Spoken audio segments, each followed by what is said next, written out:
All right, hello everyone. It is 7 o'clock. Welcome to our November work session. We've got a couple things on here, including the first public hearing for our 2025 proposed budget, and that'll be item number 2, and so we'll get to that in just a little bit. Just going over the agenda, we have no awards and presentations or proclamations. It has been our tradition to recognize all of the teachers of the year for the Lanier Cluster and the North Gwinnett Cluster, and we just chose not to do that this month because we have so many things going on, but we're working on it for December or possibly January, and Jane is helping with that. We're going to have no old business, but we will have a lot of new business, including item number 1, which is an item that I vetoed and that y'all will have the opportunity to act upon either next Monday or at the regular city council at the work session in December. I think that is December the 5th. And of course, if there's any questions from city council about y'all's role, what y'all can do, I think Jane sent out a memo kind of explaining, and of course Frank can probably answer anything that y'all might need to know about that. Any questions or comments on that before we move on to the budget? Yeah. Yes, Josh. What can we just outline what is the process? If we say we don't overturn the veto, what happens at that point? Is it gone? What happens? It's not gone. I'll explain it. So, because it's a zoning matter, it continues to be open. So, as y'all know, if you vote, like a motion to pass for a rezoning fails, unless you take an action to deny it, it continues on. It's essentially tabled. So that's what happens. Frank, is that right? It's really kind of complicated. I hope I explained it. Yes, that's correct. The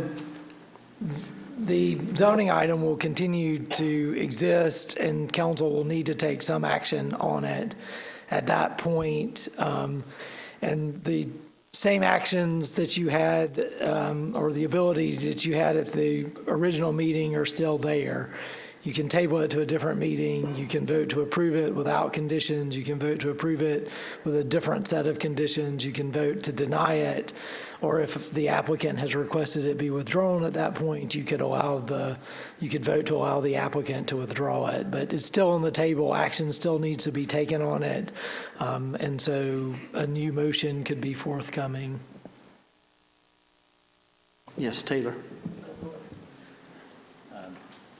This question is probably for Art. Art, has the applicant been made aware of the fact that a veto has occurred on that zoning ordinance?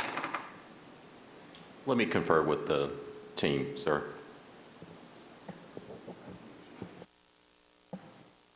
Art, I think Paul said he could answer that. Yes, the applicant is aware of the action of the mayor in exercising his right to veto, and then the process that is subsequent to that in terms of subject to an override to accept the conditions that were originally passed. If that it would fail, and then it's back on the table. And as Frank outlined, there's a number of different options available to this council, and they've been informed of that. That's all I had, Mayor. Thanks. Thank you. Any other questions or comments? All right, we'll move on to item number 2, which is the proposed budget. And I'll just explain very quickly how the process will work tonight. Paul will present the budget to City Council, and then I'll open it up for City Council members to talk about it or to ask questions. And then once that is complete, we will open up the public comment period for people that would wish to come forward and speak about the budget. Paul, are you ready? I'm ready. Okay. And some of the stuff is you've heard many times before who've been on council, some who are in the audience, but I think it's important to restate it that state law does require local governments to adopt a balanced operating budget as well as adopt a capital improvement program that also identifies the sources of funds anticipated to finance the proposed capital improvements. We published the state law required notice of availability of the proposed 2025 budgets in the Gwinnett Daily Post on Sunday, October 20th. The same notice announced the dates of the two required public hearings. Tonight's the first public hearing, and then on the 12th, as part of your regular council meeting at 7:30, would be the second and final hearing. The budgets have been available for public inspection in the city clerk's office and on the city's website since Monday, October 21st. The operating budget is $560,000, or 3.03 less than the approved FY24 operating budget. The capital improvement program budget shows an increase of around $3.2 million compared to the 2024 capital improvement budget. This includes a planned transfer of $400,000 from the general fund to the operating fund to the capital improvement program. As staff, and that is all of our department heads and managers, as well as Troy, Cindy, and myself, as we build the 2025 operating and capital improvement budgets, we do so with conservative revenue forecasts while maintaining a high quality of service delivery. The budget also places emphasis on continued investment while maintaining or enhancing the city's unrestricted reserves for unforeseen emergencies, or just as important, investment opportunities. The FY25 budget includes a 4% compensation adjustment, both COLA and merit for all full-time employees as well as all regular part-time employees. The budget also includes an anticipated 10% increase in the cost of medical and dental coverage for our employees. There are no new positions in the general fund. However, we are recommending one new position in the golf course clubhouse bar and grill operations. That's an important part of the revenue stream for the golf course, and we need to make sure we got a professional that handles that in both a professional and a business-like manner. Unlike private sector accounting, governmental accounting is accomplished by fund and is budgeted and adopted at the department level. In the operating budget, there are 16 different departments. Under the category of other funds, there are 8 different funds that include the capital improvement program that Troy will go over in a while, 3 enterprise funds that comprise the gas fund, the golf and stormwater, our municipal court, Downtown Development Authority, our East Center Solis mixed use activities, as well as the Riverlands Authority. The mayor and council budget reflects an $11,000 decrease attributed to the elimination of the retirement contribution for mayor and council, and a reduction in education, training, and related travel. Since 2025 is a municipal election year across the state, the election budget for 2025 is $28,100. The increased costs are attributed to state law required electronic voter lists and in-person training. The administration budget, which is the largest budget, shows a decrease of $445,000 from 2024. Administration is the largest department in the general fund because under GASB, that is general accounting, governmental accounting principles, they require most governmental revenues to flow in and out of this department, including bond payments for the East Center and parking deck. Also included are funds to prepare for a new management software system for utility, property tax, and occupation billing, tax billing. Our existing software has served the city well for the past 20 years, so it's time to upgrade. Information technology shows a decrease of $31,000 while also continuing our investment in system upgrades. Included this year are funds to purchase 2 new servers. Our 2 information technology staff members support our entire full-time and permanent part-time staff, as well as all of our business enterprise operations. The facilities department reflects a $214,000 increase compared to 2024. The increase is attributed to building and grounds maintenance, including flooring and stair treads for the East Center, downtown pressure washing, downtown brick paver maintenance and repairs, window cleaning and repair and placement of the East Center gas lanterns damaged during extreme cold weather over the last 2 winters. The budget also includes funds to replace 2 AC units. The marketing and communication department shows a $31,350 decrease compared to 2024. 2 new part-time employees approved in FY 2023 were not filled and have been eliminated in the FY 2025 proposed budget. That should have said 2024 budget, not 2023.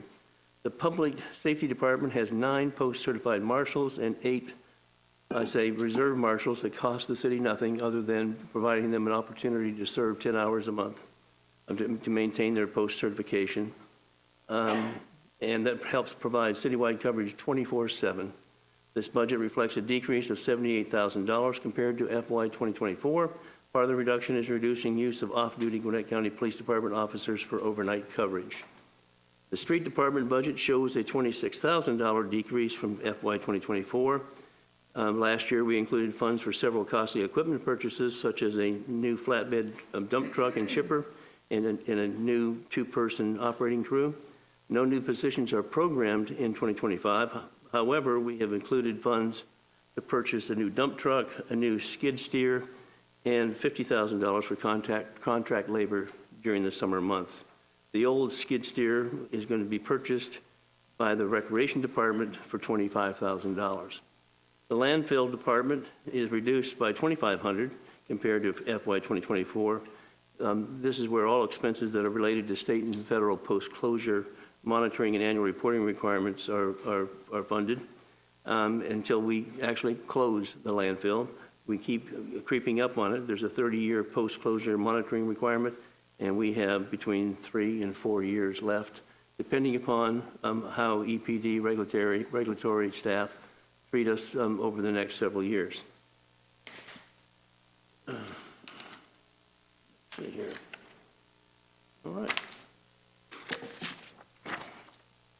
The cemetery department budget shows a decrease of almost $3,000 attributed to reduced gravel and rock costs for ongoing maintenance.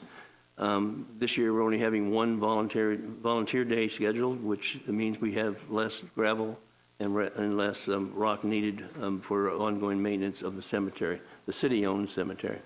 The recreation department budget reflects a $40,000 decrease, but funds have been included for park playground repairs, netting and fencing, water feature repairs and maintenance, amenity pond cleaning and maintenance, path repairs in various parks, and landscaping, mower and pull-behind blower for parks, a new truck for the greenway, and downtown staff, umbrellas and e-center furniture replacement, other e-center repairs and maintenance such as painting, replacement of sinks, toilets, and hand dryers in bathrooms, as well as painting of interior walls and blind repairs. Funds have also been allocated for downtown landscape enhancements, holiday decoration setup, which you see is already started, and removal comes in this budget, as does purchasing of e-center community supplies such as basketballs, volleyball netting system, gym equipment, and the purchase of an old skid steer from the street department. The cultural resources and community engagement department has decreased by $35,000 compared to FY 2024. Funds for the Arts Master Plan have been removed. Funds for the following programs are included: $15,000 for our Youth Council, $20,000 for Arts Commission, $15,000 for Broad Street Bands, and that includes a $5,000 matching amount that they have to raise the funds first before we would provide the other $5,000, and that's for equipment purchases. Players Guild at $15,000, Historic Preservation Society at $10,000, Community Garden at $5,000, and then CAM charges that we pay to the local for the Art Gallery and History Museum. There's some $83,000 decrease in the Eagle Theater, which reflects operational experience and the continued overall popularity of the city asset. Funds have been included for more regular janitorial service to help us rebound faster, including deep cleaning, as well as deep cleaning of the seats in the theater. The Eagle routinely hosts a wide range of community organization productions, as well as in-house production groups such as the Players Guild, Up on the Stage, Children's Theater, Broad Street Concert Band and Jazz Band, as well as Live on Stage Eagle concert series. The Eagle also plays an integral role in other city-sponsored events such as Sugar Rush, Halloween, Holiday Festival, $2 movies, and various seasonal school activities, vacation movie offerings.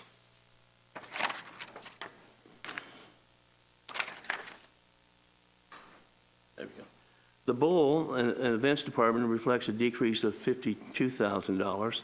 The Bowl and Eagle are staffed by 6 full-time employees, 2 part-time employees, and 1 seasonal employee. The Bowl, Gilbert Plaza, the Eagle Theater, the East Center, the Promenade, 39th Street Station, and the newest addition, The Landing, continue to be recognized as some of the best entertainment community engagement campuses in the state. These assets are increasingly used by residents, visitors, community organizations, our Lanier Cluster schools, and traveling artists that take the stage in the Bowl and the Eagle Theater. An $18,000 decrease in the Planning and Development Department is attributed to minor adjustments in the budget. In the 2024 budget, we've replaced our 14-year-old legacy permitting and enforcement software, and in FY 2025, we have not included any new positions. The Economic Development Department shows a $13,000 decrease. The separation of the economic development and communication and marketing happened last year. The budget includes funding for 1 full-time staff member, 1 part-time employee, and 1 part-time seasonal employee. The FY 2025 general operating budget is $17,919,548, a $559,235 reduction compared to FY 2024. I'm going to now ask Assistant City Manager Troy Pazesh to present the rest of the budget, including the CIP, an overview of our enterprise funds, and some key other funds before he hands it back to me for closing comments. Troy? Thank you, Mr. Radford. I do have a brief presentation to go along with the discussion of the capital improvement budget for 2025 to 2029.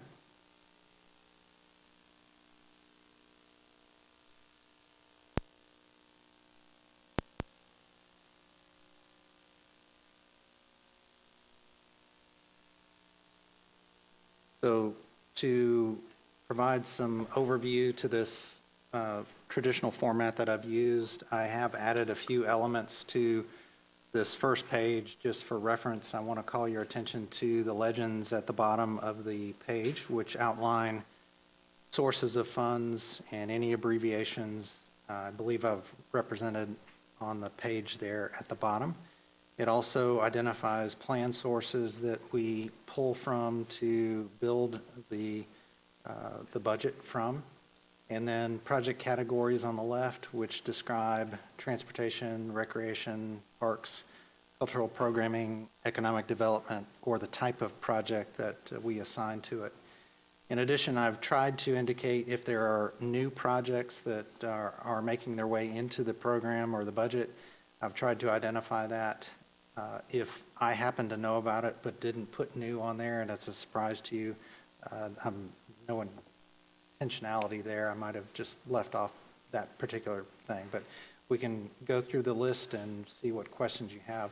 I've also provided a little bit of a different take on a few projects that we had to modify the scope and the funding for, or have recommended modifying the scope or the funding. So I want to talk through a few of those as we get into the rest of the presentation. This is a 5-year capital budget. It lays out implementation of some 26 projects during that 60-month period from 25 to 29. And totals nearly just over $52 million of investment in infrastructure, assets, and facilities for our community. Last year's version was just under $52 million, so we've maintained a consistent approach to how we look at the next 5 years of projects. I do want to mention that the capital improvement budget is funded from various sources, and those are outlined on the following pages. But I do want to indicate that most of those are related to sales, taxes, and user fees, and we don't lean too much on property taxes to fund those. For 2025, there are 14 projects that are in this proposed capital improvement budget with the sources identified on the table across the top. So the annual total for certain projects are in that first column, and then from there it's broken out by the other sources. I want to mention that we also indicate on the right-hand side sources of other funds that contribute to the project. And because it is a very broad category, I want to describe where the sources are coming from. And the first project that is identified on this list is the Transco Utility Tap and Regulator Station upgrade. And we are going to be pulling some $750,000 out of the gas fund to provide for that. We also had identified utility upgrades in the SPLOST program, which were designated for this intended purpose in 2022, when we found out about the opportunity to upgrade our tap and regulator station with Transco. The other project I want to mention regarding other funds is the Hillcrest Greenway project, which identifies some $472,000 of other funds. And that comes from Fisher Homes and the Primrose Creek development. They did donate property to the north of the Richland Creek proper up to the roadway. And they also provided funding for a portion of Greenway construction associated with that particular segment of the Sugar Loop Trail. So that's what the $472,500 is in the right-hand column. Let me talk a little bit about the regulator station and new tap. We are up against our cap when it comes to peak demand during our winter months. That means that not that we have to stop supplying gas, but we are buying gas at a higher rate. At when the market is in high demand on our peak days, we have to provide for the additional capacity and buy the actual gas. So in order for us to be prepared for future peak demands and growth in our system, we need to upgrade the regulator station and tap. So the range would be take us up to 14 million cubic feet per day, which is part of the design range provided by Transco and their operator Williams. We are currently capped at 4, and we sometimes peak up to 12. So that's where we're at right now, as we do have peak demand days that push beyond our agreed upon limit with Transco. They have outlined the scope of work associated with it. We've got a good idea of how much the cost is. They are going to implement the project over a 14-month period, so we should be seeing this coming back in December probably for consideration. So this will be pretty soon, and then we'll get that up and running for 2025. That one is obviously not necessarily based on a public planning exercise or document, but is a recommendation from our partners at the Gas Authority. The Highway 20 bridge, I think we've talked about enough, and it is on the list for 2025. We have proposed some other pedestrian facilities. There are 2 projects, the Peachtree Industrial Sidewalks project and Whitehead Road sidewalks, which are a big part of improvements we want to make to those particular segments. This one actually does not exist and would be a new sidewalk connection, as shown on the graphic. We also have some short gaps between the new Church Street extension and Level Creek Road on the north side of Spring Hill, as you see here, that would make a great addition to this project if the funding holds out. So it's on the north side of Spring Hill.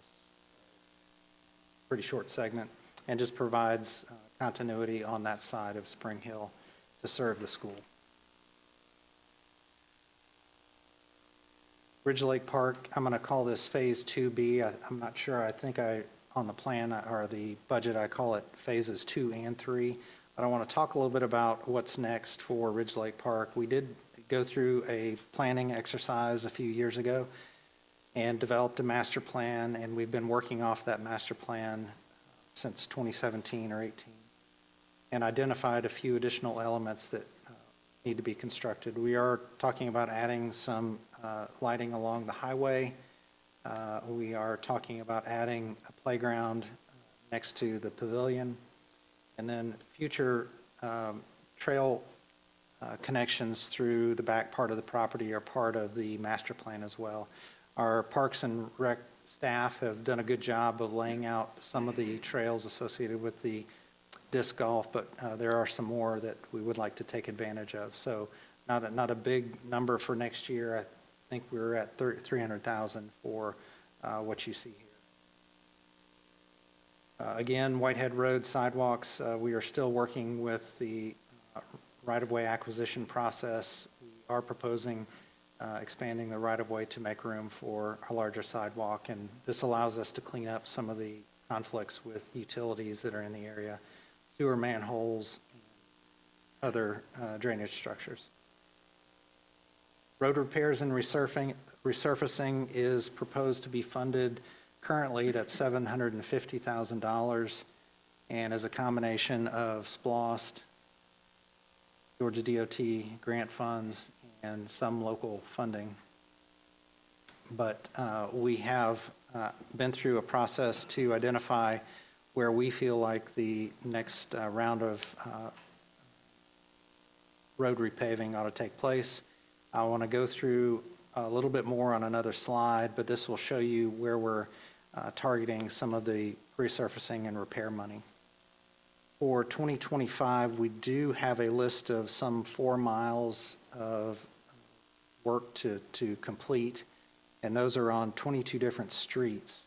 So depending on bid prices, we will stretch that dollar as far as we can get it.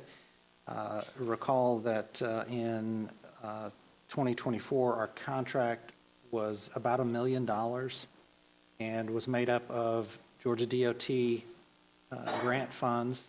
It was made up of supplemental grant funds from the state, about $300,000.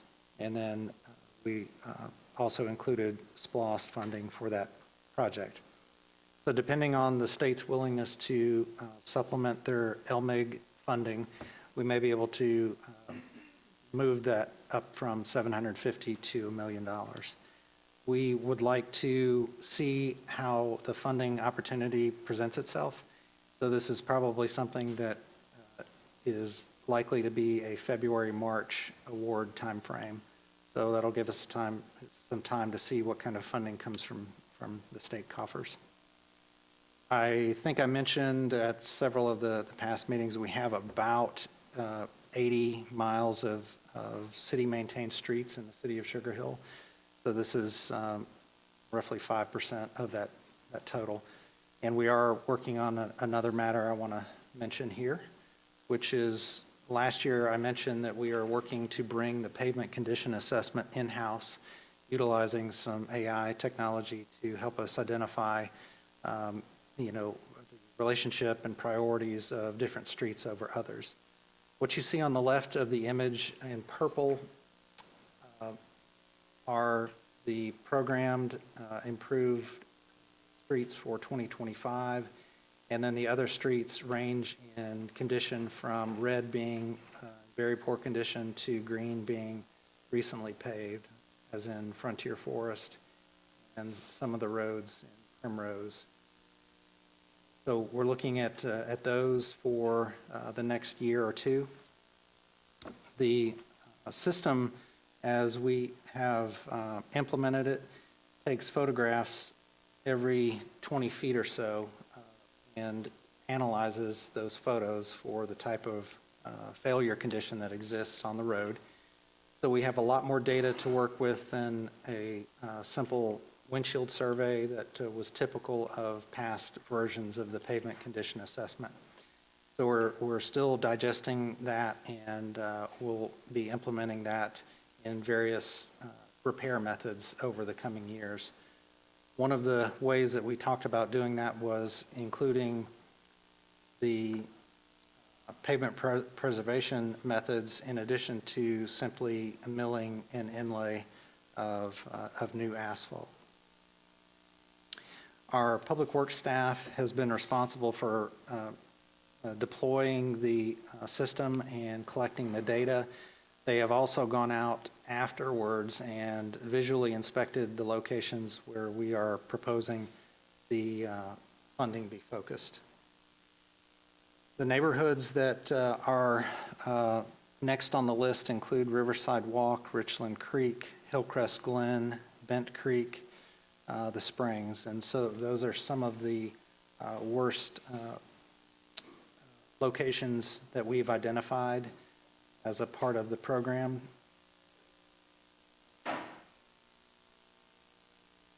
So those are the areas on the right-hand side of the screen.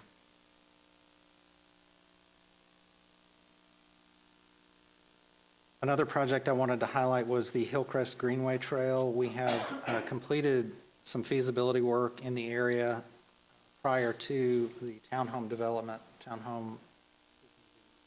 Hillcrest Landing townhome development, which is in the area of the pointer here on these 3 lots here. So we are able to take advantage of that actual construction to preserve an easement through that neighborhood to get to the locations highlighted on the screen. We are looking to bring the trail through a more natural area, which gives us a chance to actually call it a greenway, and it's a much better experience for the users. So this is undeveloped property behind the warehouse. We've already reached out to them. They are very supportive of the project, favorable to easements necessary to construct it. We've also been in contact with a couple of the other developments to get to the point where we can cross Richland Creek to a future trailhead project on that road. So this is one of the projects we've identified in the program. Also, the streetscape project for West Broad Street. We are talking about scaling back a little bit on this. We don't have overhead signage. We have removed parklets, colorful crosswalks, some of the artistic murals, and decorative lighting. But we do want to focus on the geometric improvements to the roundabout that will be part of this project. And we'll do another round of public input on this prior to going to construction. One other project that is new to this list is Champion Tree Park, and it's just a small project that seeks to recognize the centerpiece of the park, which would be this historic southern red oak. It focuses on tree preservation and protection methods, so those would include things like lightning protection, drip line protection, but also include a small restroom building, benches, grassing, irrigation, and enhanced on-street parking. Also included in the program for 2025 is the initial work to construct pickleball courts at property donated as a part of the Novair project, and the area to the east, or excuse me, to the north of Oak Street and east of Stanley would be part of that. It would take up about half of the tract and leave the other half undisturbed.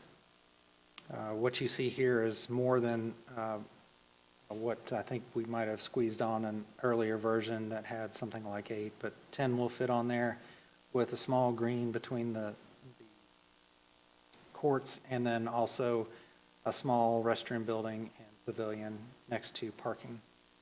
The site development for this particular piece will be constructed with the Novair project, so we'll take advantage of grading and earthwork, and then take advantage of the services that are tied to the existing house or houses on the street for the restroom building.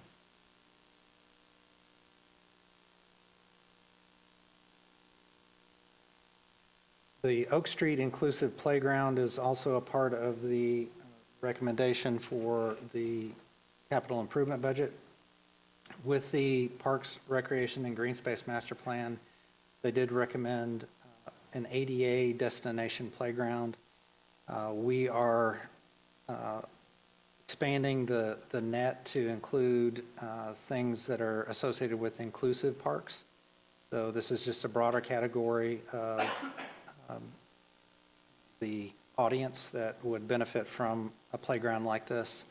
So this doesn't necessarily focus on mobility per se, but it's universally designed, meant to be sensory rich environment. It enables children to develop, physical skills, to develop emotionally and socially. It's just an engaging place, and it's just the right level of challenge for folks of all abilities. So it just goes beyond the minimum of the ADA focus of the recommendation. I think we've assembled a task force to pursue implementation of this, and it's going to be essential that there is a community involvement, input, and contributions to a playground like this. We have been in early discussions with property owner about property donation and are focused on that. We don't want to necessarily provide details yet, but this is just the early stages of that, and that's the funding level that I've proposed for 2025.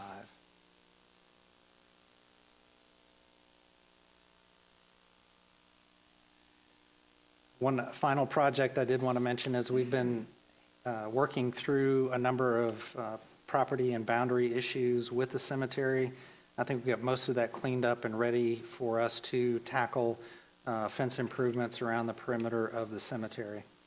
What you'll see in this project will involve aluminum picket style fence with columns like is on West Broad Street.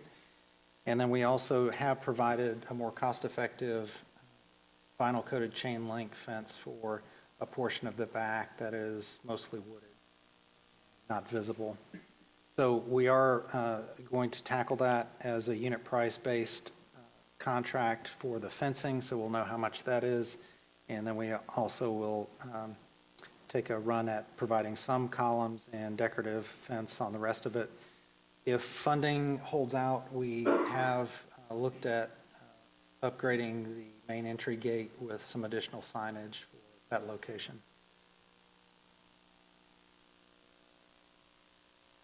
Fence locations, and then I want to wrap up with the source of funds graph that shows where we plan to apply funding for the 2025 budget. Most of that is represented in ARPA funds that we talked about last month related to the pedestrian bridge. And then the entire 5-year program is, again, largely dependent on user fees and sales taxes, not on property taxes.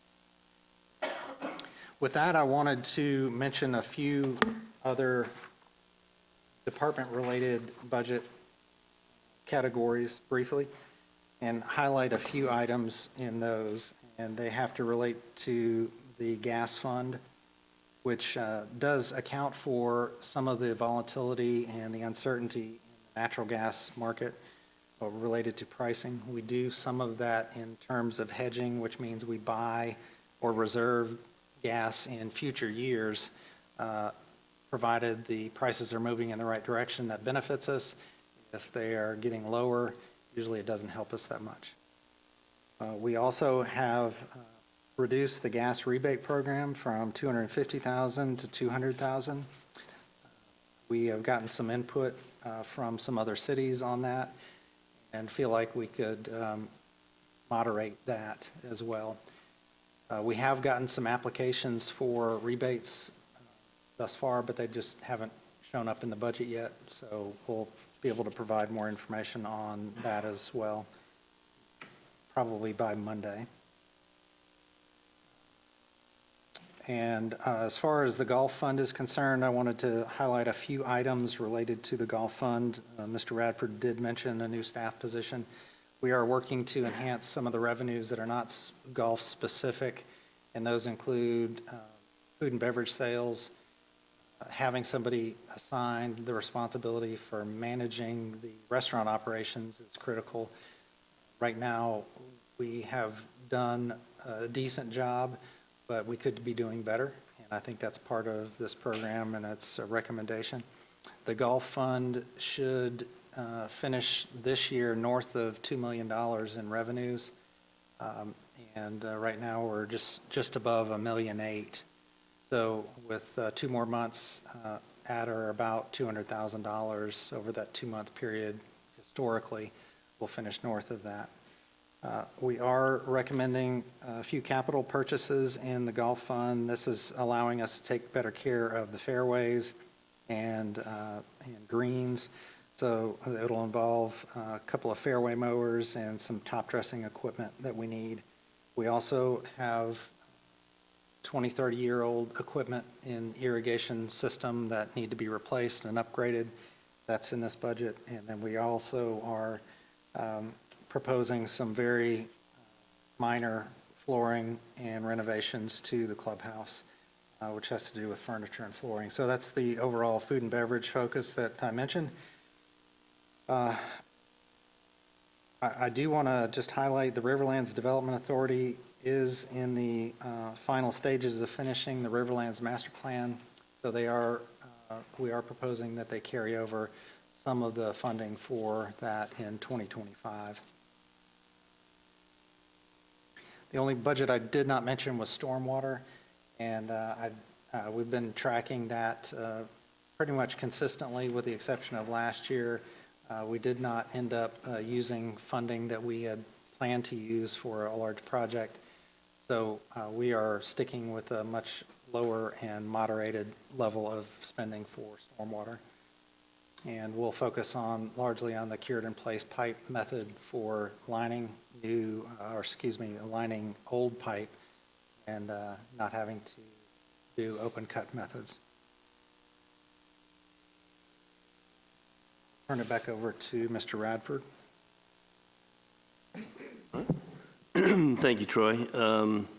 Just to wrap it up, the combined 2025 general fund operating budget, the capital improvement budget that Troy just outlined, as well as highlighting some of the other funds, reflects an overall 5.21% increase compared to FY 2024. And this is due primarily to the increased investment in capital projects, as you see in the CIP plan.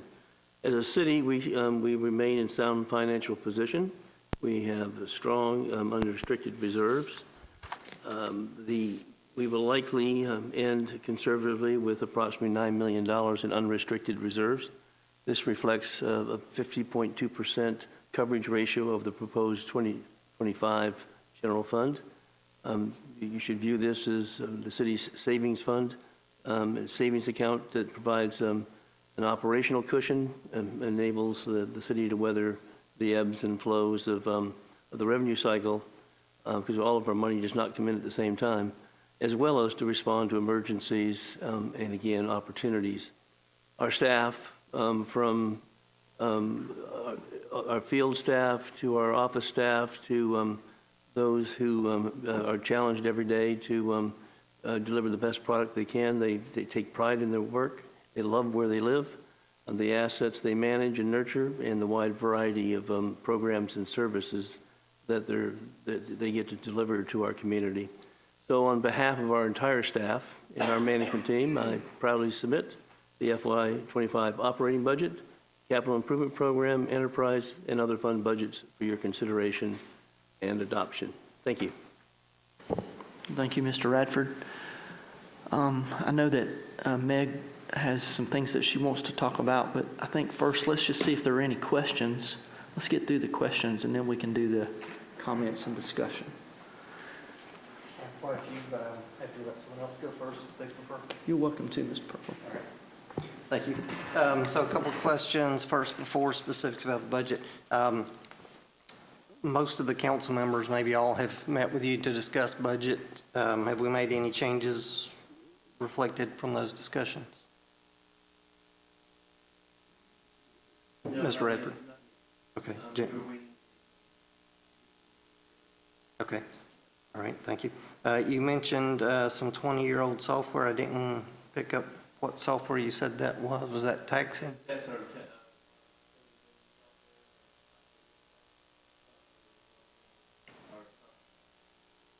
Okay. In terms of property tax software, have we had any consideration of going back and letting the county bill that? No,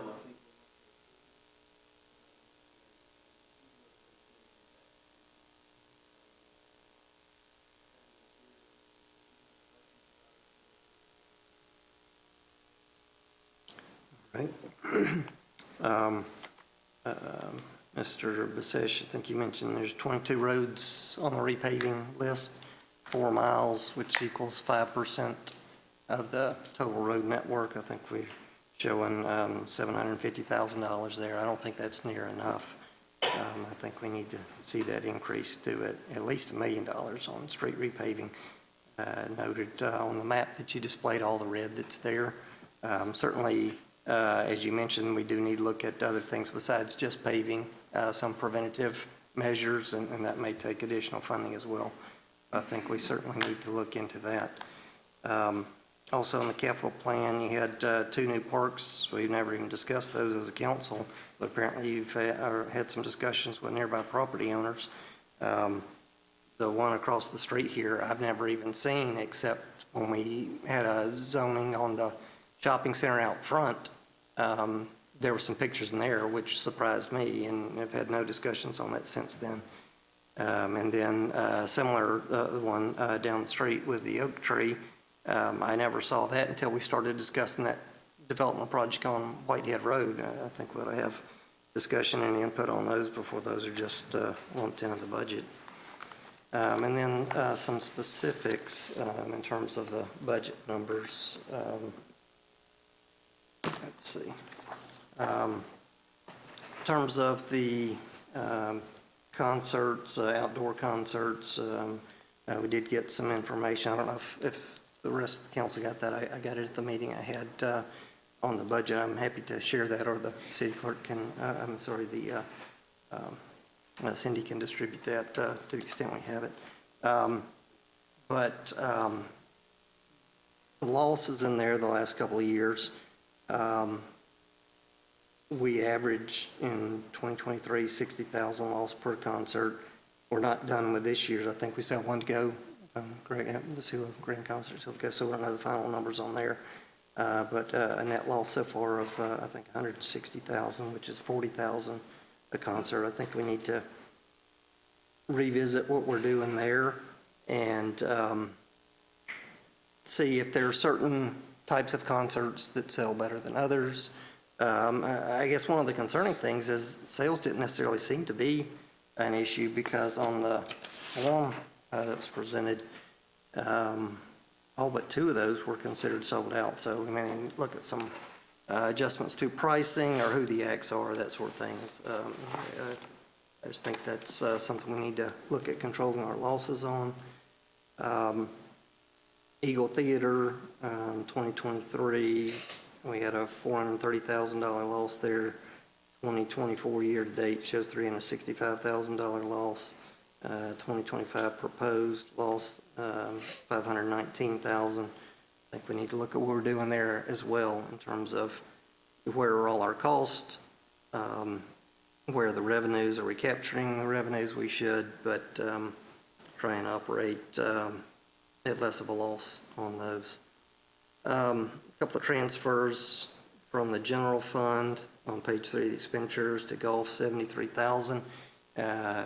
We have heard quite a bit in the last year or so about golf doing well and making money there, which is great to hear, because historically it's not. And I fought that battle for years trying to get us to be more efficient there.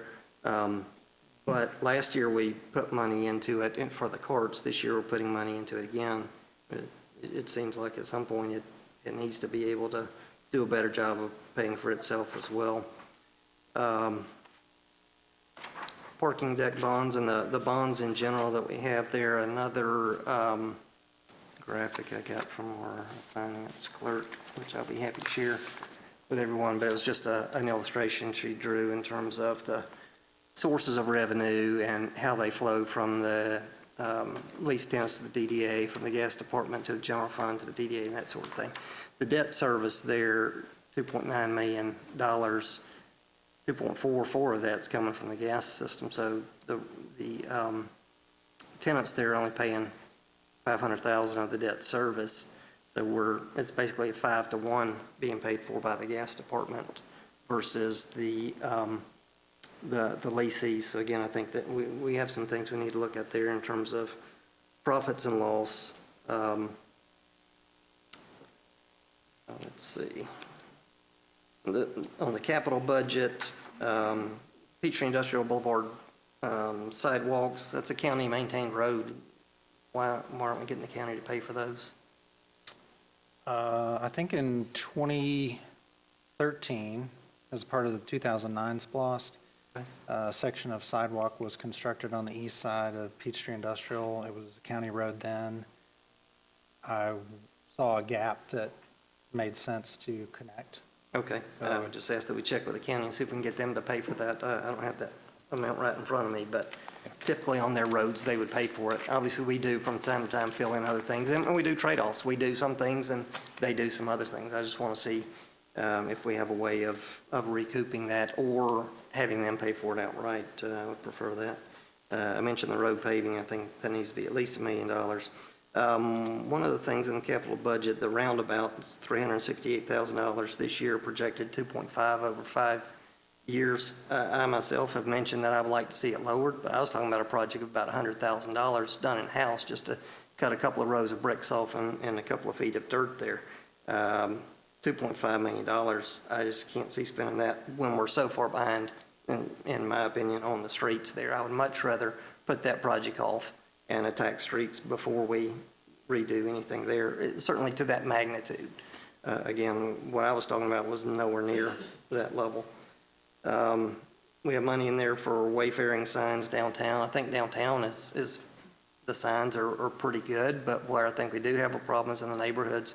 A lot of the streets, as you know, are older and need to be repaving, but also those signs are not visible anymore. They're just hard to read. I think we need to focus on that more than downtown signs. Let's see. I guess one big thing that confuses me a little bit is we had in the 2023 budget $2.5 million land sale, which we've not realized. Obviously, I think we've spent $10 million so far. The budget was $18 million total.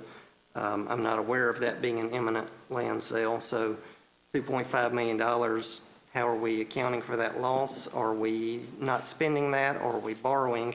But we also have that rolled over into next year, and so if we haven't accounted for those expenses, we're basically counting that revenue twice. We've already spent it, so when it's actually sold, unless we've reduced the expenses by $2.5 million this year, if we borrowed it, then that when that sale does happen, it needs to go back to fund wherever that borrowing came from. So I just need to make sure that we're not allocating that twice instead of once.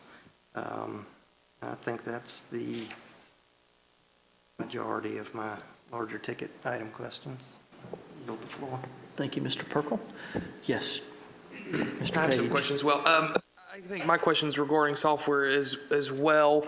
I know about the utility billing, everything in that upgrade, but where are we at? I believe it was discussed during the election cycle last year regarding the financial transparency, financial dashboards, and trying to get something very similar to what Swanee has. Is this also in that software package, or where are we at with that? It's a different software package. Cindy could probably speak to that. We have been testing it and making trial runs, and just to make sure that what it's reflecting is an accurate depiction of what our finances look like. Is that an accurate description?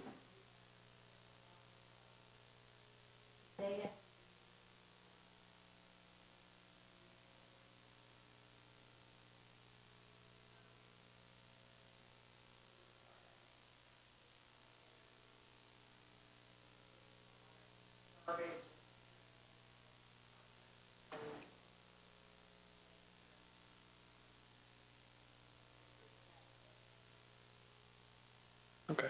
Do we have No, absolutely. Do we have a timeline for that? Because I think that's a huge priority for me going into 2025. Of how much financial transparency can we give to the city? Do we have a timeline? Okay. Clerical data entry. Okay. Okay. Okay. Looking, I think Mr. Perkle mentioned this regarding our city assets, and I think it's great that we have them rented out so often and so frequent. I think majority of your reports are coming back that, rented anywhere from 20 to 31 days every single month, which is great. I think my question revolves around what he was getting at is, are we really charging a competitive rate to make sure that we're spending all this to make sure that we have the best-in-class facilities, but are they being used too frequently because our rate is not at that level? Because I hate to see wear and tear and then us continuing to increase our expenses year after year. You're talking about the bowl in the East Center. Correct. Let me talk about the East Center first. The city owns the Eagle, and it owns the East Center. The DDA has the mixed use. We have a lease agreement with the DDA for that. The Eagle itself is, Mr. Perkle's question, I think we can dive deeper into the P&L of that. But part of it is a community service that we're providing probably below market rates for a lot of the groups that use the facility because it helps generate downtown traffic. It is encouraging the arts. It is providing world-class venue for folks and kids that are involved in various academies. Our schools use it. We sometimes waive those fees, but we try to provide a nonprofit fee, so we keep our rates as lower. We have looked at our, I'm not say competitors, but others that operate similar venues, such as the city of Beaufort, and such as Lawrenceville, and I think we're competitive, but I think we can look at rate structure moving forward. Paul, if I could add to your comments as well. It's a community asset. It's a lot like a park. 50% of our population doesn't have kids that play sports, or they don't go to parks. They come to a theater to watch a play. And so just an example, the Lanier High Theater Company, they did their opening of Mary Poppins, and we did charge them, but we didn't charge them the normal fee, number one, because they have to raise funds in order to have that program at school.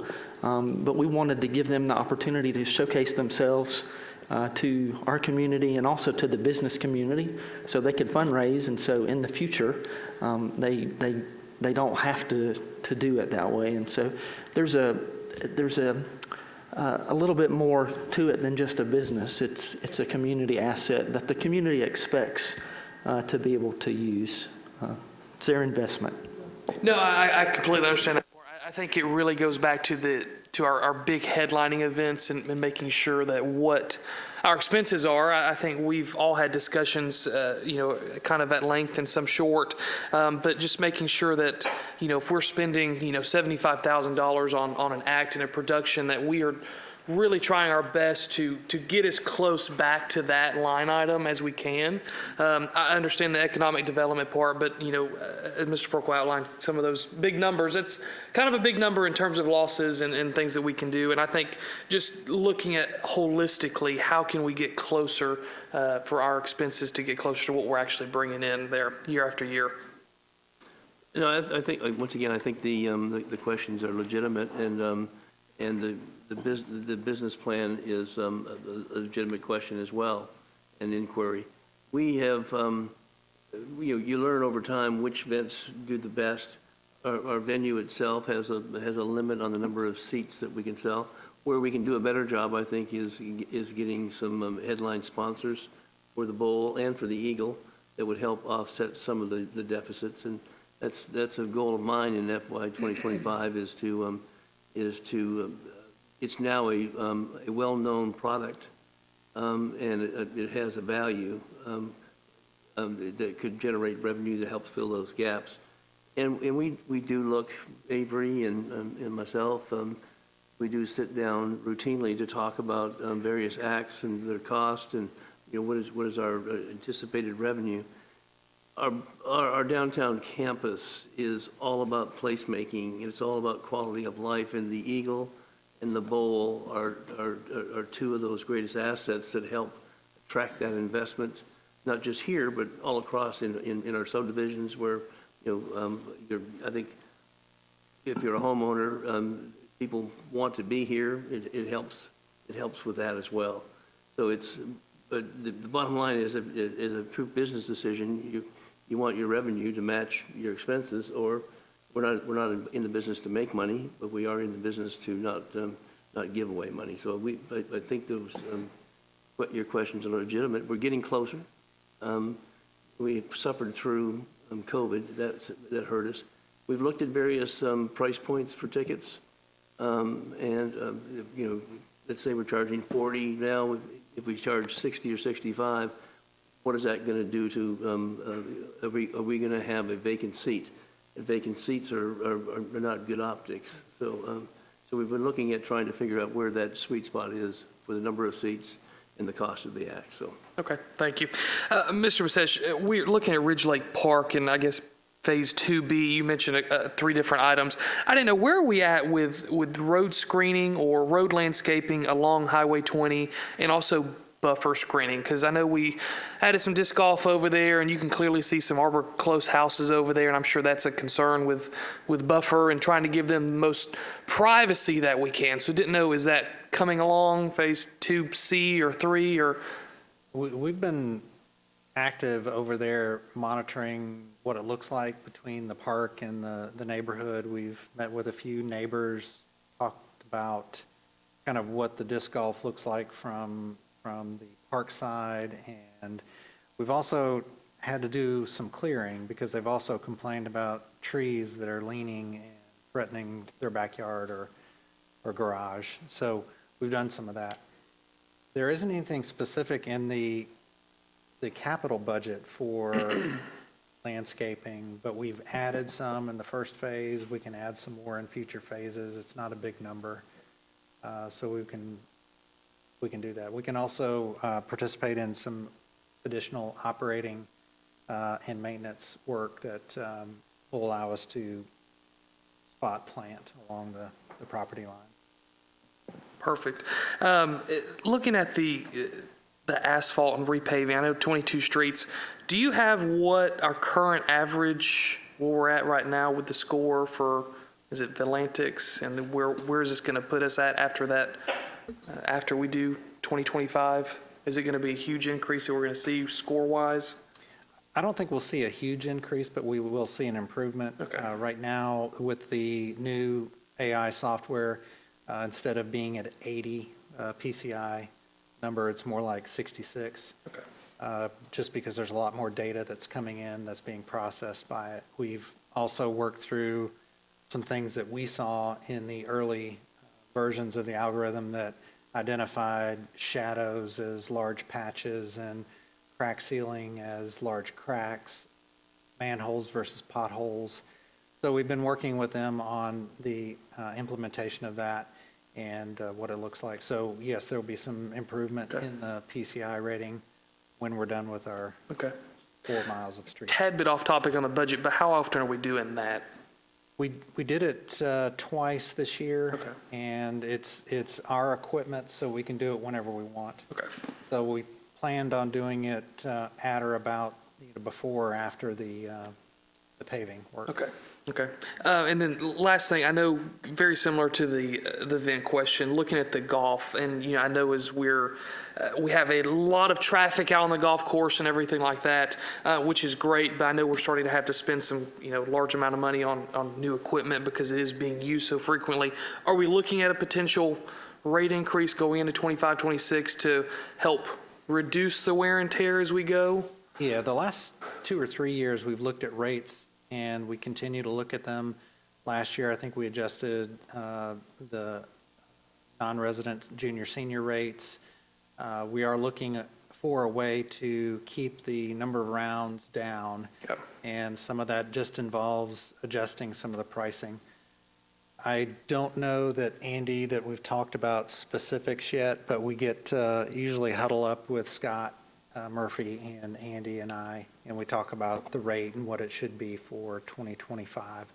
And that will also keep regular wear and tear, cart paths, the typical wear and tear, leaving the cart path onto the fairway kind of thing. And then also, one of the things that is helping is the GPS system in the golf carts themselves. So what that's doing is it's keeping the carts in safe places. It's so wear and tear on the course, also wear and tear on the carts themselves, so they don't end up in the trees or creek or somewhere else where they shouldn't be. Joy. Okay, thank you. I do have one last item, and I think this is a bigger budget question. I know I think in total, we talked about adding one new position in the budget. Is that correct in total? I would like for us as a council to consider a possible one more addition for planning and zoning for code enforcement officer, additional one there. I'm not sure how the numbers are going to shake out there or if we can, but would like to look at that. I think that'd be beneficial going forward with some code enforcement efforts and just trying to get us back into shape. That's it. Thank you, Mr. Page. Any other questions before I hand it over to Meg? Just to follow up on that, I certainly agree we have some issues in code enforcement, particularly all the signs that are all over the roads. But I wondered to what extent, either with those or serving citations or others, we could also get the marshals to help out in that department as well. Thank you.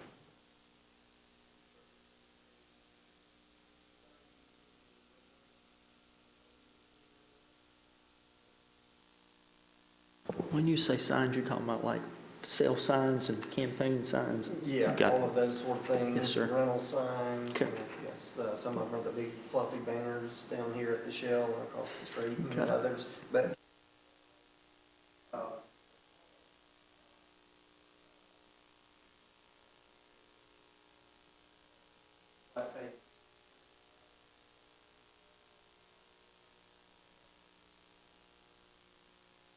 Got it. Thank you.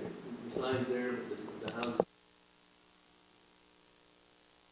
All right, thank you. Thank you for the questions and the comments. Anybody else for Meg? All right, Meg, and take your time. Let me get set up. While I'm getting set up, I do have one question about the capital improvement plan. I noticed that, I think it's great we're doing the Transco.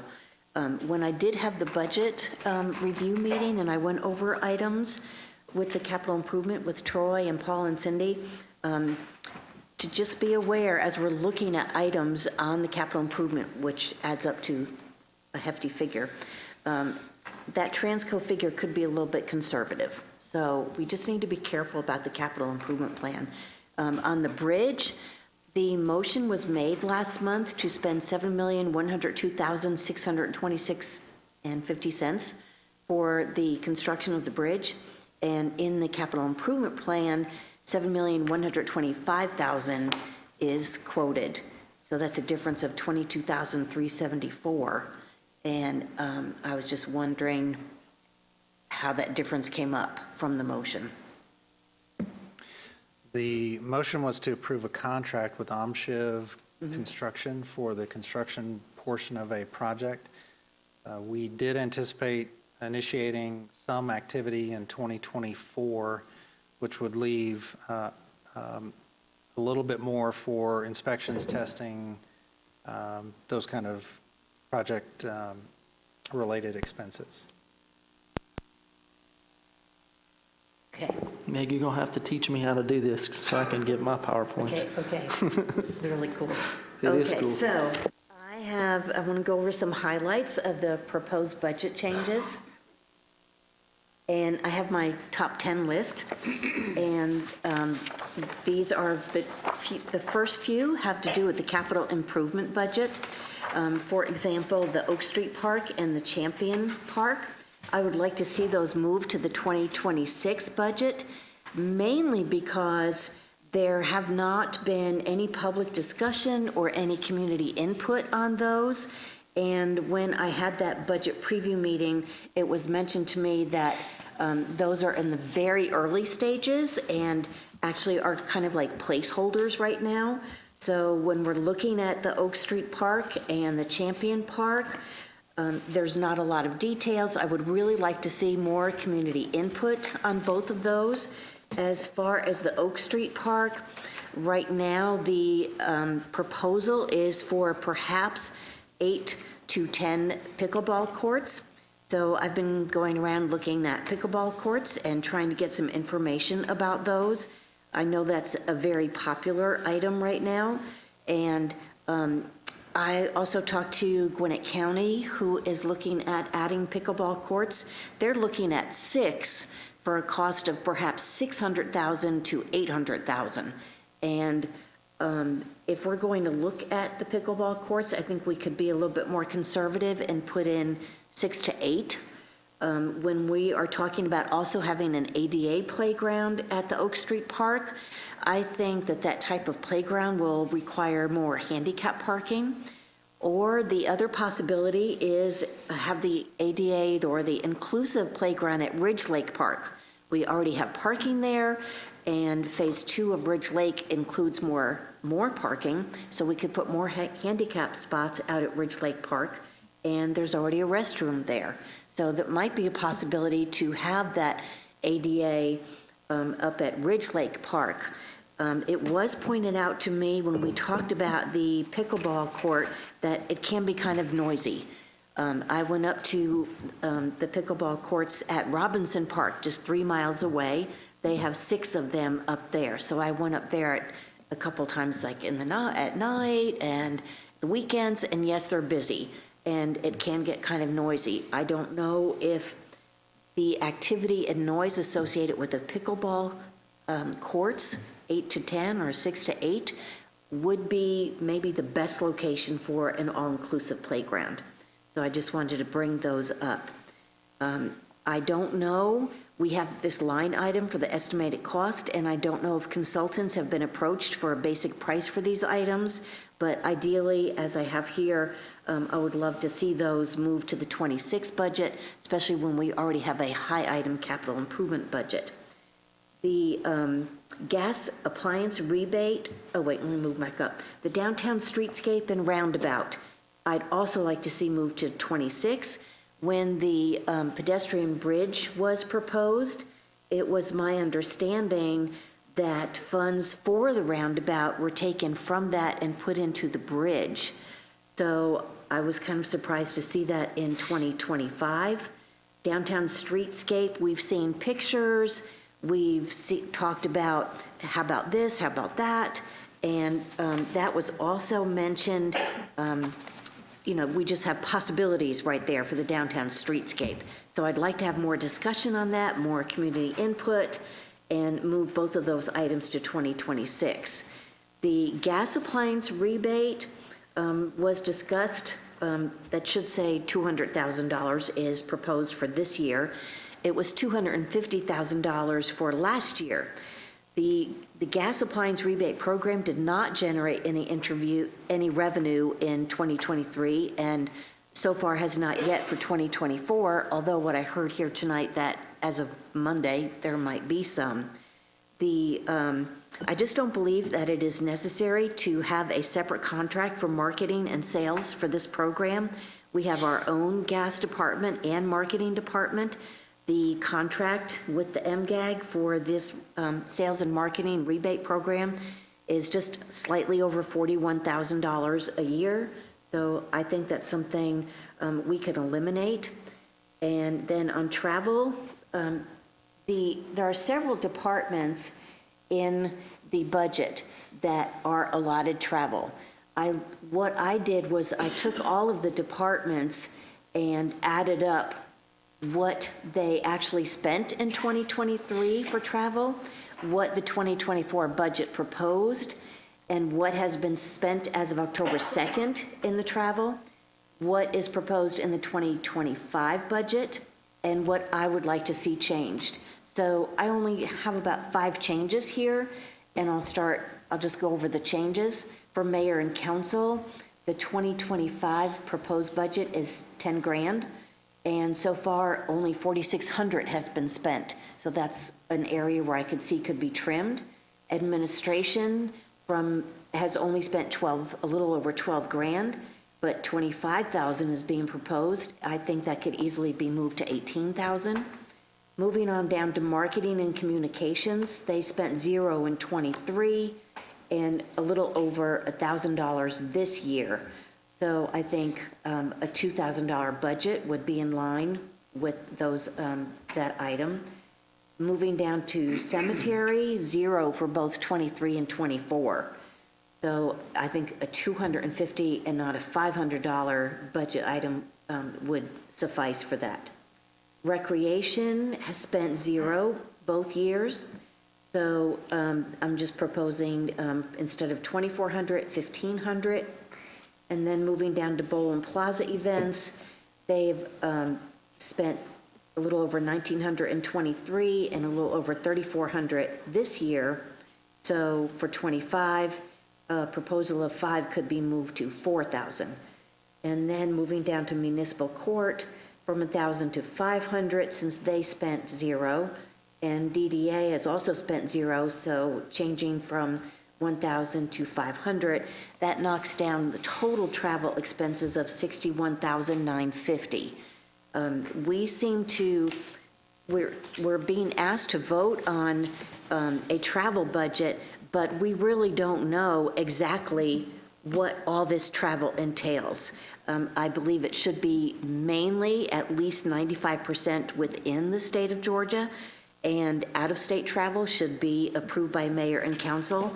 We're spending taxpayer money here, and I think we need to be conservative with the travel amount.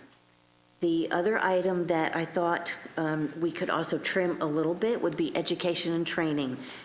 I definitely agree that education and training is vital. We do need to have the best trained, the best up-to-date employees that are aware of the newest technology, the newest trends, and be, as I say, up to date with everything. But there are instances where some departments did not spend close to their allotted amount for this line item. And in those cases, the 25 proposal could indicate a lesser amount. And again, I've listed the 23 actual spent and the 24 spent as of October 2nd, and listed a few departments where it could be trimmed by just a little. And that represents, instead of a total of 75,400, could be 49,800. For example, info technology spent 0 in '23 and only 547, only 547 as of this year. 0 for cemetery, and recreation as of this year was 1,070. So you can look at those numbers and think, well, it's a possible. Every little bit helps when you're looking at a budget.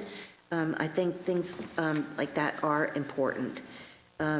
Another thing that we do spend a lot of money on as a city, and I don't disagree with, I did not make any changes for, is in the Department of Consultants.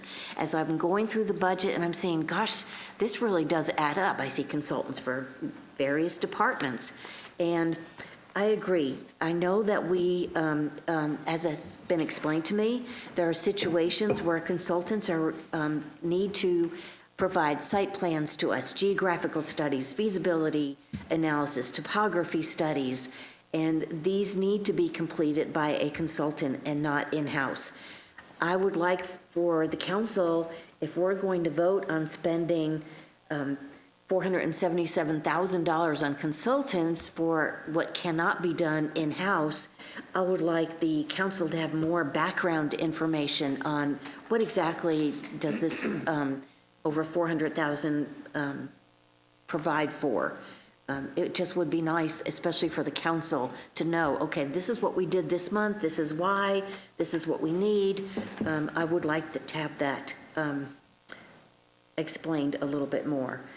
And going back to the top 10, and in overtime public safety, I brought this up last year before I was on the council. Last year, overtime public safety was allotted $17,000 just for overtime. This year, $17,600 is being proposed. This department has the highest overtime of any city department. As of October 2nd of this year, $9,000 has been paid out for overtime for 9 months. So for the last 3 months of '24, $7,992 is available. We have many events in the city, which I'm in favor of, and I realize that city marshals have to help out then. But I believe that with better planning, better scheduling, and better use of having flex time instead of certain hours, we could probably cut down that 17,600 considerably. When you think about, let's do flex time, if you know events are coming up and marshals have to be at different events, it might mean they have a Monday off because they have to come in on Sunday. So I think that's something that really needs to be looked at, especially since we do have reserve marshals that can also help out. Between the reserve marshals and having flex time, we should be able to cut that down. Another item that I looked at was 2 different departments have spent $28,500 for city merchandise and promotional items. And as of October 2nd, $9,839 has been spent. To me, $28,500 for giveaways seems a little bit high. In the grand scheme of things, that might not be an awfully high number, but when you add all this up, it does add up. The last item on my list is, I noticed this year that there is a request to transfer from the gas department to unrestricted reserves an amount of $312,278. This was $0 for last year. This is in addition to taking out $2,444,842 from the gas fund to the general fund. So I just wasn't sure that line item is in there. I don't have any background information on that. Why is unrestricted reserves having money from the gas department this year and they did not last year? And those are the basic things that I wanted to talk about. The capital improvement budget is concerning to me, especially with, as I mentioned, I'd like to move some things to 2026. And that would be the main highlights of what I would like to present for suggestions. I know it's been brought up that several of us have met with city staff and talked about budget reviews, and no changes have been made yet. I'd like to see the possibility of making some of these changes. For example, when we talked about Oak Street Park, I think that could be moved to 2026. The shopping center there is going to be great. They haven't broken ground yet on that commercial park. So let's look at more background information. Let's look at, better figures. And we don't know yet if the project for the bridge is going to get any higher. We don't know if there's going to be unexpected expenses there. We don't know if there's going to be unexpected expenses for Transco.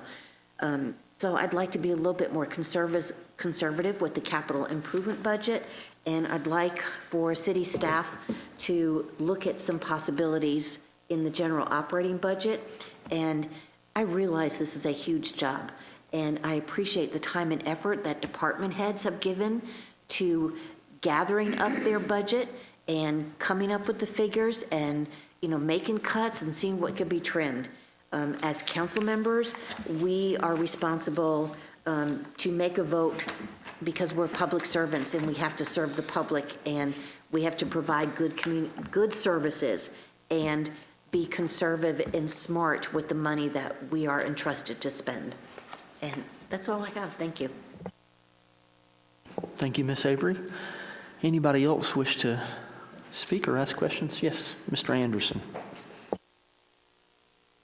Just a couple items. I talked to staff mostly about some of what my opinions on some of the budget items are, also keeping in mind that typically we are at the department level for budgeting purposes is what our city charter directs us to. But One thing I do want to point out is I agree with Mr. Perkel regarding additional paving. I think the 5% is a good number, generally speaking, because most streets should last somewhere in the 20-year range.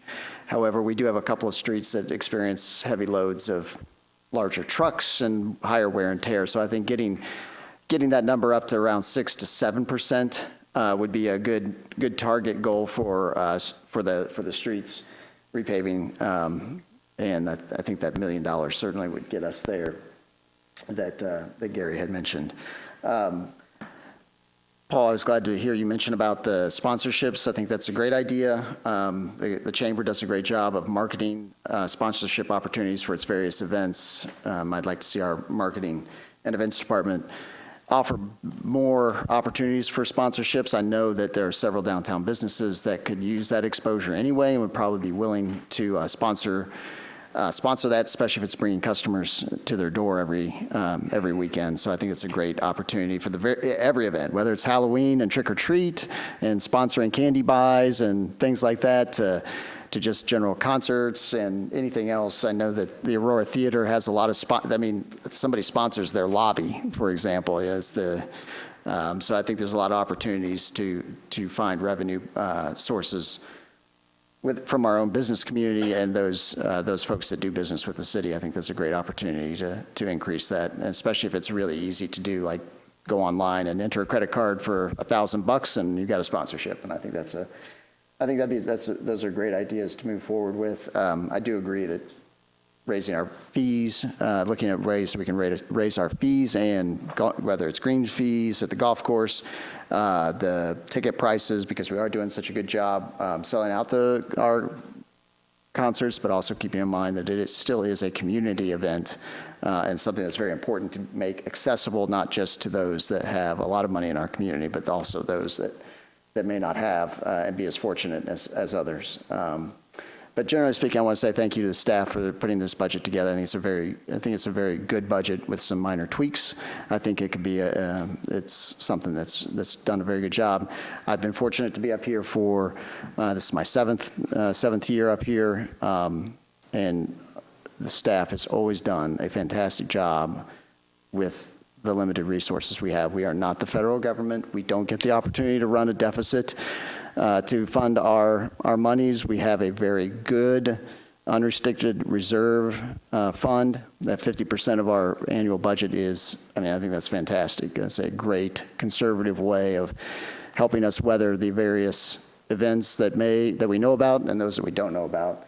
And I want to thank Troy as well for the capital improvement budget. While there may be some minor tweaks to it that could help improve it that we've heard from so far tonight, I think in general, though, it's a very good, responsible plan that has clear funding sources that are not our taxes, which, Paul, I believe property taxes account for about a third, maybe a little less of our total revenues is where it comes from, somewhere in there. It's about 5.5-ish out of 17, 18 million. Yeah. So I think it shows a good, diverse place that we draw our monies from, that we are not solely reliant on one channel. There's no big nut that could possibly dry up that would cause the city a great hardship. So I think that's a great way, and that you manage our funds, and that our city staff does. And I also want to thank Cindy, because I know she's the unsung hero in all of this, because she works so hard along with our department directors to form this budget. And just want to say thank you to you all for all the work that you do on behalf of our citizens. Thank you, Mr. Anderson. Anybody else before I open up public comment? All right, we will move on to public comment. Is there anybody that would like to speak on the budget tonight? And we do have another hearing coming up next Monday. Tuesday, sorry, that's right. Veterans Day is Monday. All right, if nobody is going to take advantage of it, I will close the public hearing, and we will move on to item number 3, and that is the Planning Department. That is DRB CBD 24-003. Yes, sir, Mr. Mayor. My good folks here, Logan and Claire, will help lead the charge tonight, since these applications have been in for quite some time, and they're quite more familiar than I right now. Thank you, Logan. Come on up.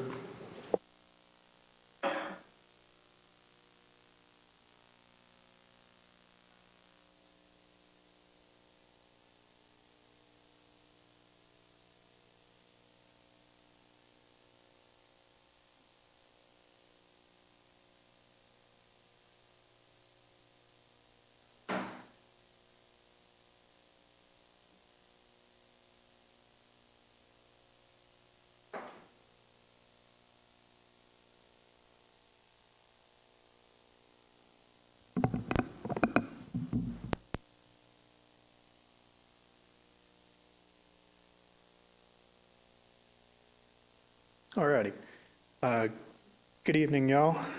This is a design review within the Central Business District 24-003 at 5000 Bailey Avenue. This is part of a larger project, the Tessa project, which was previously approved under rezoning 21-005, as well as design review Central Business District 21-003. It's kind of where the former Bailey Cabinet factory used to be. The scope of this project is to review the design for the commercial out parcel component that was required as a part of that master project. Currently zoned BG within the Central Business District.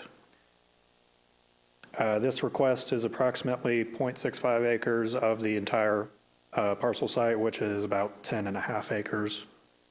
The applicant is proposing a 3-tenant space, single commercial structure with approximately 4,532 square feet. I believe the minimum requirement for that is, the minimum requirement from the previous cases was a 4,500 square foot building, so they are meeting that requirement.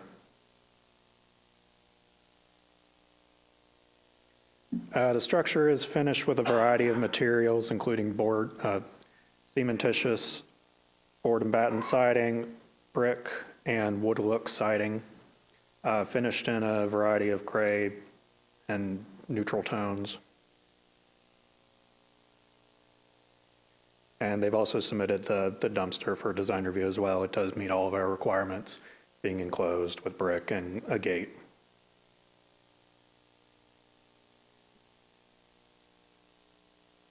And this is just a general retail landscape plan that they've submitted as a part of their larger landscaping site plan. You can see there's some outdoor seating areas for potential restaurants that might come in. They are, I believe, proposing to expand this patio at the bottom just a little bit more, but we're still talking with them on that.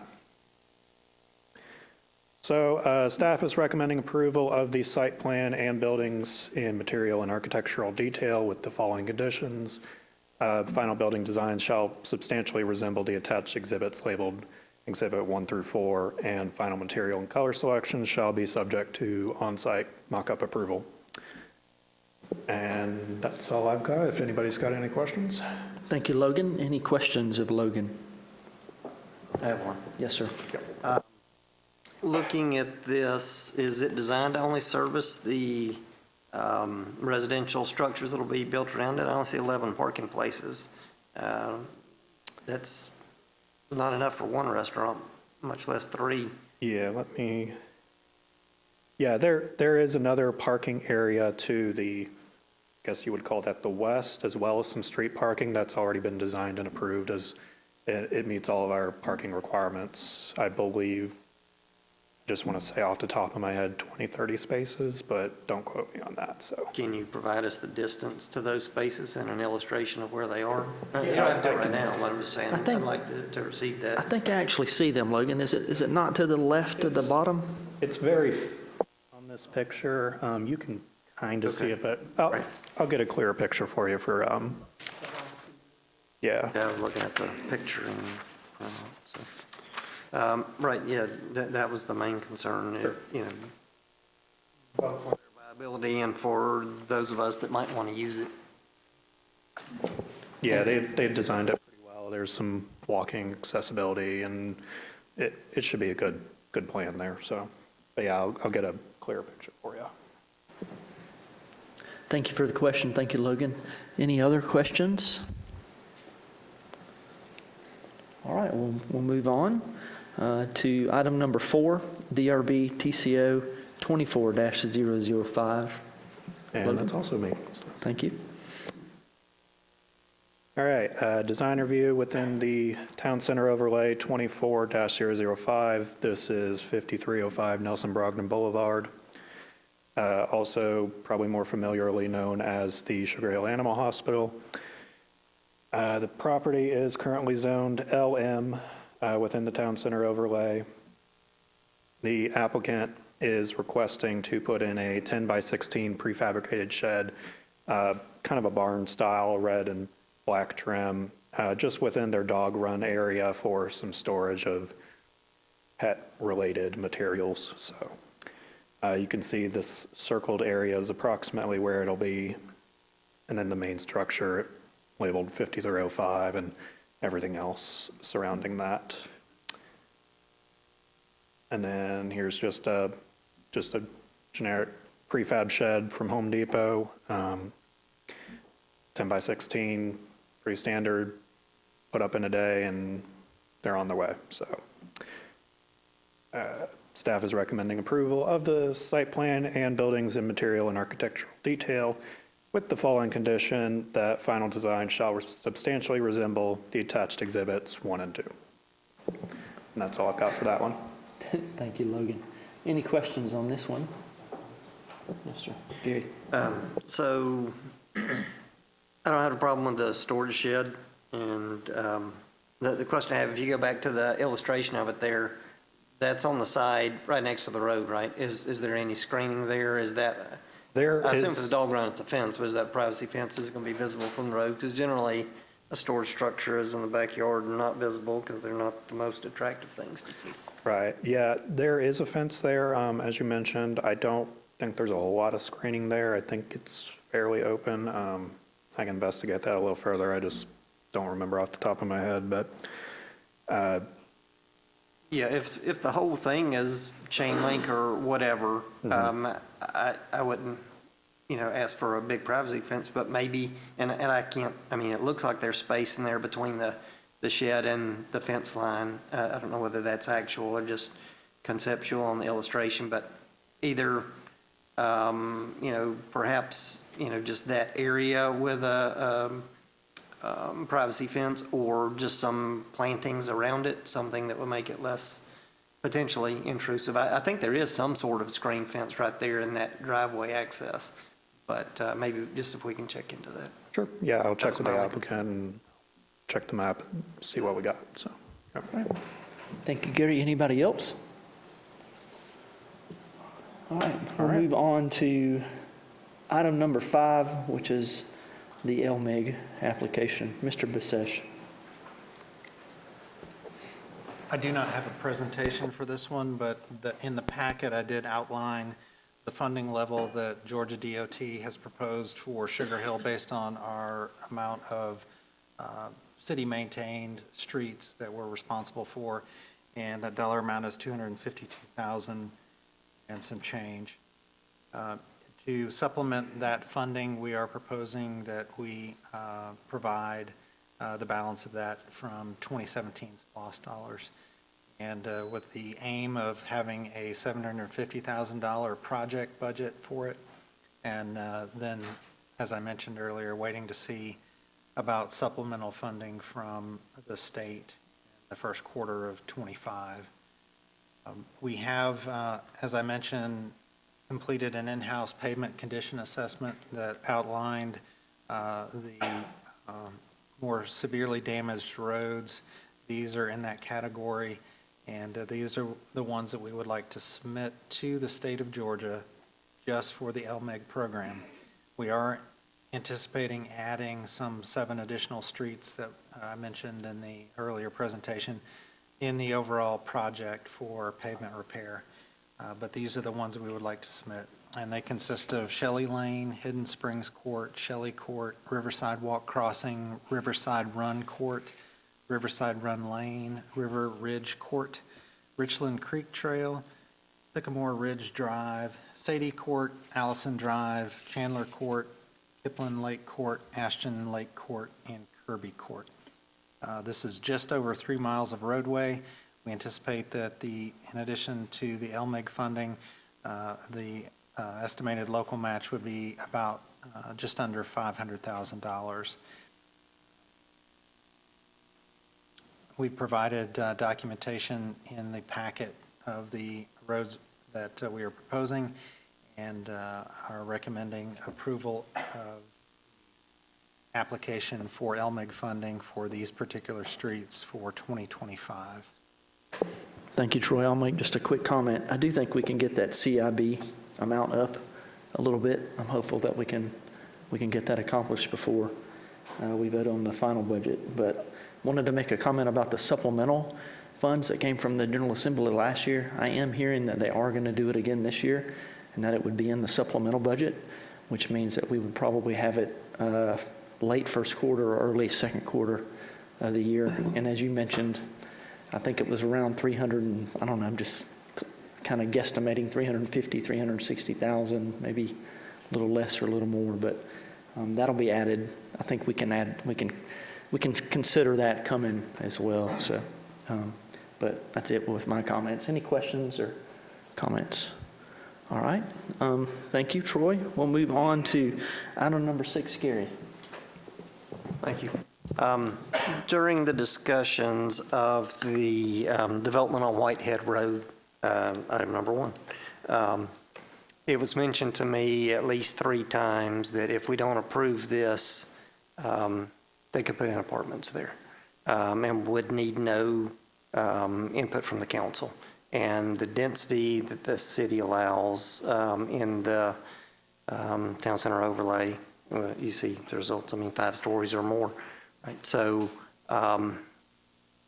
maybe that was presented as information, maybe it was presented as threat, but I thought we should remove that threat if that's the case. So these 2 items are related. So the first one is to have a moratorium on apartments and multi-dwellings until February, so that we can consider item number 7, which is a resolution that would basically require a special use permit for this instead of it being a use right downtown.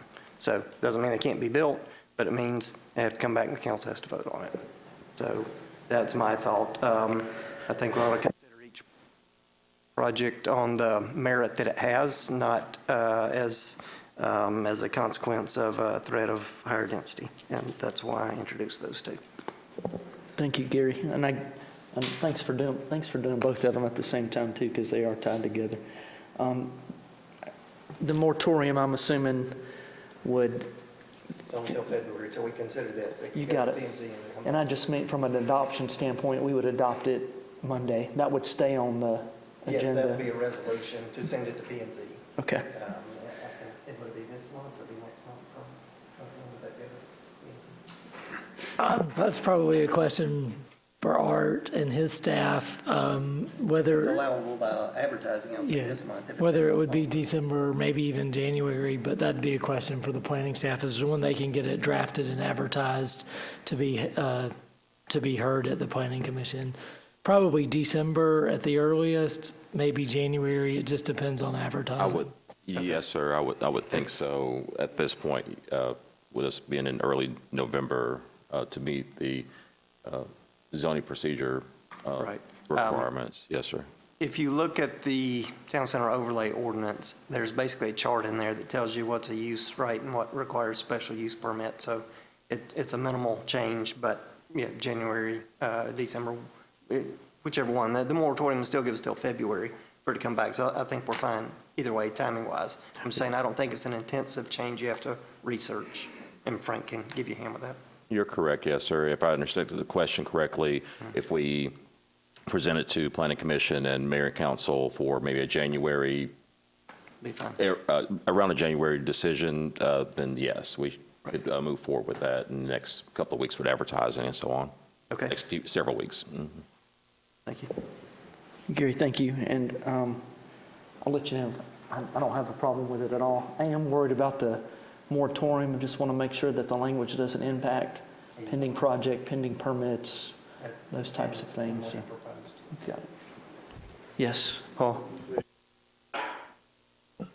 One of the things that concerns me about the special use permit language is we're drafting that, I would ask that we make sure we deal with non-conforming uses. We don't want to make the local and others, the apartment complexes that are here now, a non-conforming use, which would affect their value and affect their resale if it ever happens. So I think we need to make sure there's something in the resolution and the instruction to the Planning Commission that exempts these from, grandfathers in these so they do not become non-conforming. I know I read that in one of the two, I'm not sure both, but Yeah. Frank is on that. Yes, and in the resolution attached to item number 7, there's a sentence that says, consideration shall also be given to whether language should be inserted to prevent existing developments from becoming non-conforming uses. And obviously, your staff will take care of that. We're happy to coordinate with your staff on proposing language to make sure that that your existing developments would not become non-conforming uses, because if anybody ever wants to sell it, they'll ask for a zoning letter and different things. So there are a number of different considerations, but we will certainly work with your staff to make sure that language is included in any proposal. And we went ahead and inserted that language into the draft resolution because we wanted to make sure everybody was thinking about it as we went through the process and it didn't come up later. Thank you.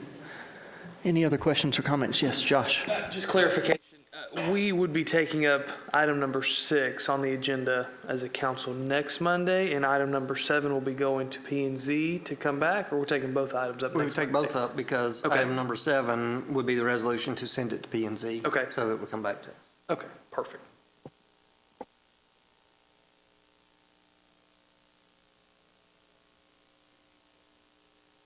Our zoning ordinance, this is not really a clear definition, but apartment houses and dwelling, multiple. And so multiple, Frank? So your zoning ordinance has several different definitions of dwellings. It has dwelling multiple, dwelling attached, dwelling something, something, something. So dwelling multiple, according to your definition, appears to be more apartment-based. Dwelling attached is townhomes, dwelling detached. So there's different ones.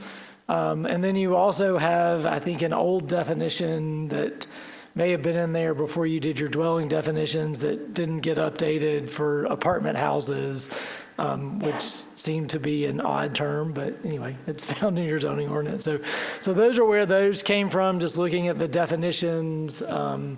But there is a different one for a dwelling attached, which would be townhomes. And so you've got multiple different dwelling types in your zoning ordinance.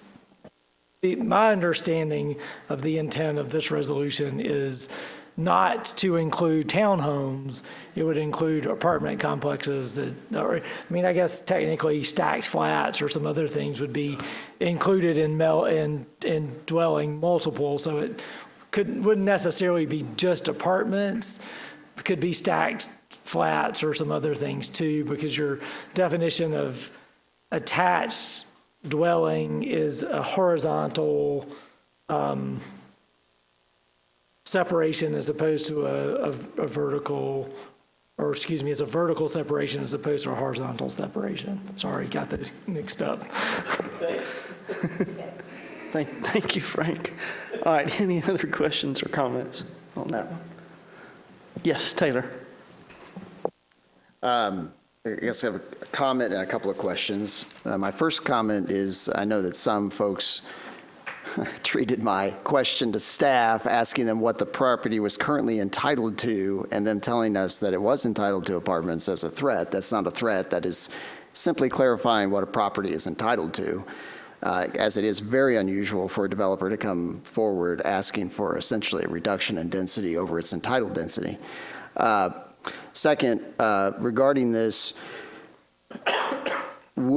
are there any applications for apartments in process right now? Has there been made any application? Is there anything coming to us that we should be aware? I see Claire shaking her head. I see Art shaking his head no, so, all right. None in queue right now, Councilman. I did confer with the staff earlier, and just to verify again, but none right now. Great, thank you. Yeah, because I think the last time we got an apartment application was December of 2021, which was not in the Central Business District or the Town Center overlay, and it was denied. So it's been several years now since we've even had anybody come to us with apartments. And then final question would be for Frank. I think this would be a question for Frank. Is switching an entitlement, because we're talking about, I mean, it was brought up that this was as a result of the Whitehead Road rezoning. Would this be moving from an entitlement to now requiring an SUP? Would that be considered a taking under Georgia law or U.S. constitutional law? No, I don't believe it would be. If you're entitled to something, we cannot take it away from you. You're only entitled to it if you are actively attempting to, you have active permits, you're attempting to develop your property in that manner. That's why you see exemptions in here that say that it won't affect any existing special use permits or zoning approvals or land disturbance permits or building permits or anything of that nature.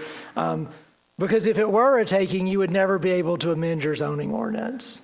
You would have adopted a zoning ordinance in 1970 and you could never amend it because people would be entitled under your theory. That's not the way zoning law works. Any amendment to a zoning ordinance takes away somebody's ability to do something with their property that they could do today that they can't do tomorrow after you've amended your zoning ordinance. Georgia law is clear that you can amend your zoning ordinance.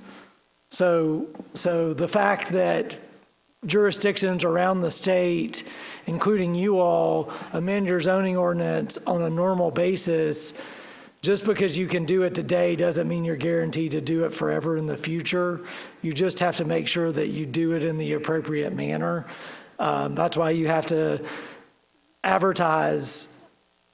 That's why you have to notify the public that you're going to make amendments to your zoning ordinance. That's why there's a zoning procedures law. So as long as you follow the zoning procedures law, you can update and amend your zoning ordinance and update and amend your zoning ordinance without it being a taking under the Georgia or U.S. constitutions. All right, thank you, Frank. I don't think it was Taylor's philosophy. I think it was just a question he was asking. So, and I've been unclear on it in the past, and I think we all support what Gary's. And I didn't mean that it was his personal philosophy, but that idea that you couldn't amend the zoning ordinance. I got you. We all support Gary, and we're just asking questions just to make sure we're covered under everything. Yes, Paul. Although I can't imagine what else we can ask or talk about on this. I'm okay with it. I'm not a policymaker, but the intent, I get it, and I think it's a good piece of a moratorium and a good piece of changing our zoning laws. We've actually talked about a moratorium ourselves when I became the mayor. The question I have, though, is related to existing apartment houses that will be looking to get permits, such as Solis, that we own the retail. And we're going to have to get building permits, health permits, and all those types of things. It's an existing apartment house. I just want to make sure we're clear that we grandfather those in as well. I think the answer is yes. That is, Solis has already received all of its approvals, all of its permits to do an interior build out in the retail spaces or whatnot at Solis. That's anticipated by this exemption. Okay. And then, as you said, moving forward, if council, again, as you said, Paul, I'm not a policymaker. That's these folks who get to make the policies. That's why we did, though, from a legal standpoint, want to go ahead and drop into any resolution, you have to be concerned about non-conforming uses, as we've talked about earlier.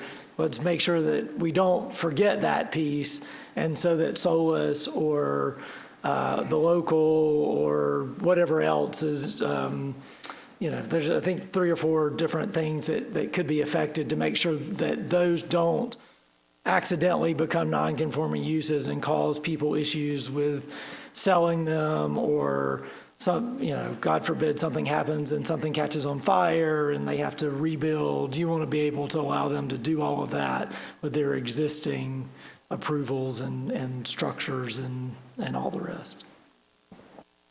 All right, anybody else? All right, we're going to move on to city manager discussions and updates, and I think we've got a few council member items first. So Paul, if you don't mind, I'll start with those. The driveways. Meg, is that something that you wanted to talk about, or is it just something that's carried over? Claire? I think Claire's going to take it. Sorry. I didn't know. It's just on there, so I don't know what to do with it. Yes, so we took the guidance from the previous iterations. Last month, we presented 3 different options for possible options to provide better guidelines for parking in residential areas. Based off of what we heard last month, we have proposed the ordinance amendment that is in your packets. There is Exhibit 1 is the example ordinance, and then Exhibit 2 are the red lines.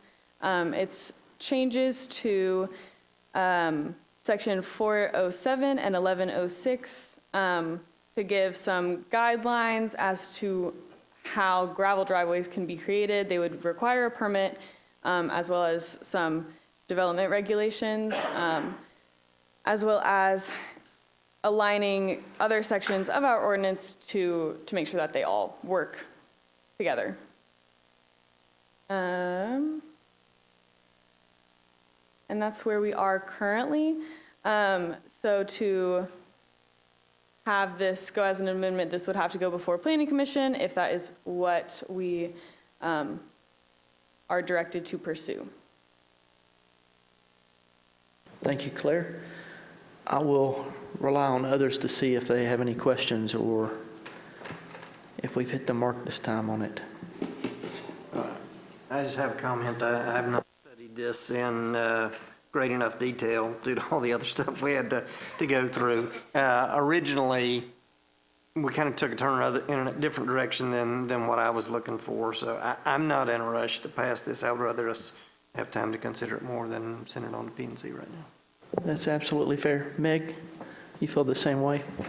Basically, I had sent Rebecca an email because they were, the last meeting was we're looking for input. So I had written to her and I told her that I really liked options 1 and 3 and that maybe there was a way they could be consolidated. So I need to look over this again. Our options 1 and 3 put together. Right. I do have I had expressed a concern with, I don't believe that an actual true driveway that either extends from the street to a garage or a street, up to the house is not really a problem sometimes. Sometimes the more of a problem is a little parking pad where a resident decides to just throw out some gravel and have this little pad next to the actual driveway. And I see on there that it does say small parking area. So I just wanted to make sure that these little parking pads with a scattering of some gravel that are not being maintained properly, that's not something that should be allowed. From what I've seen from driving through the city, actual real driveways mostly look pretty good, even if they are gravel. And I know we need to have standards for the driveway, so we're definitely moving in the right direction. But I would like, I'll go over this before we have our meeting again next week, but something about the parking pads.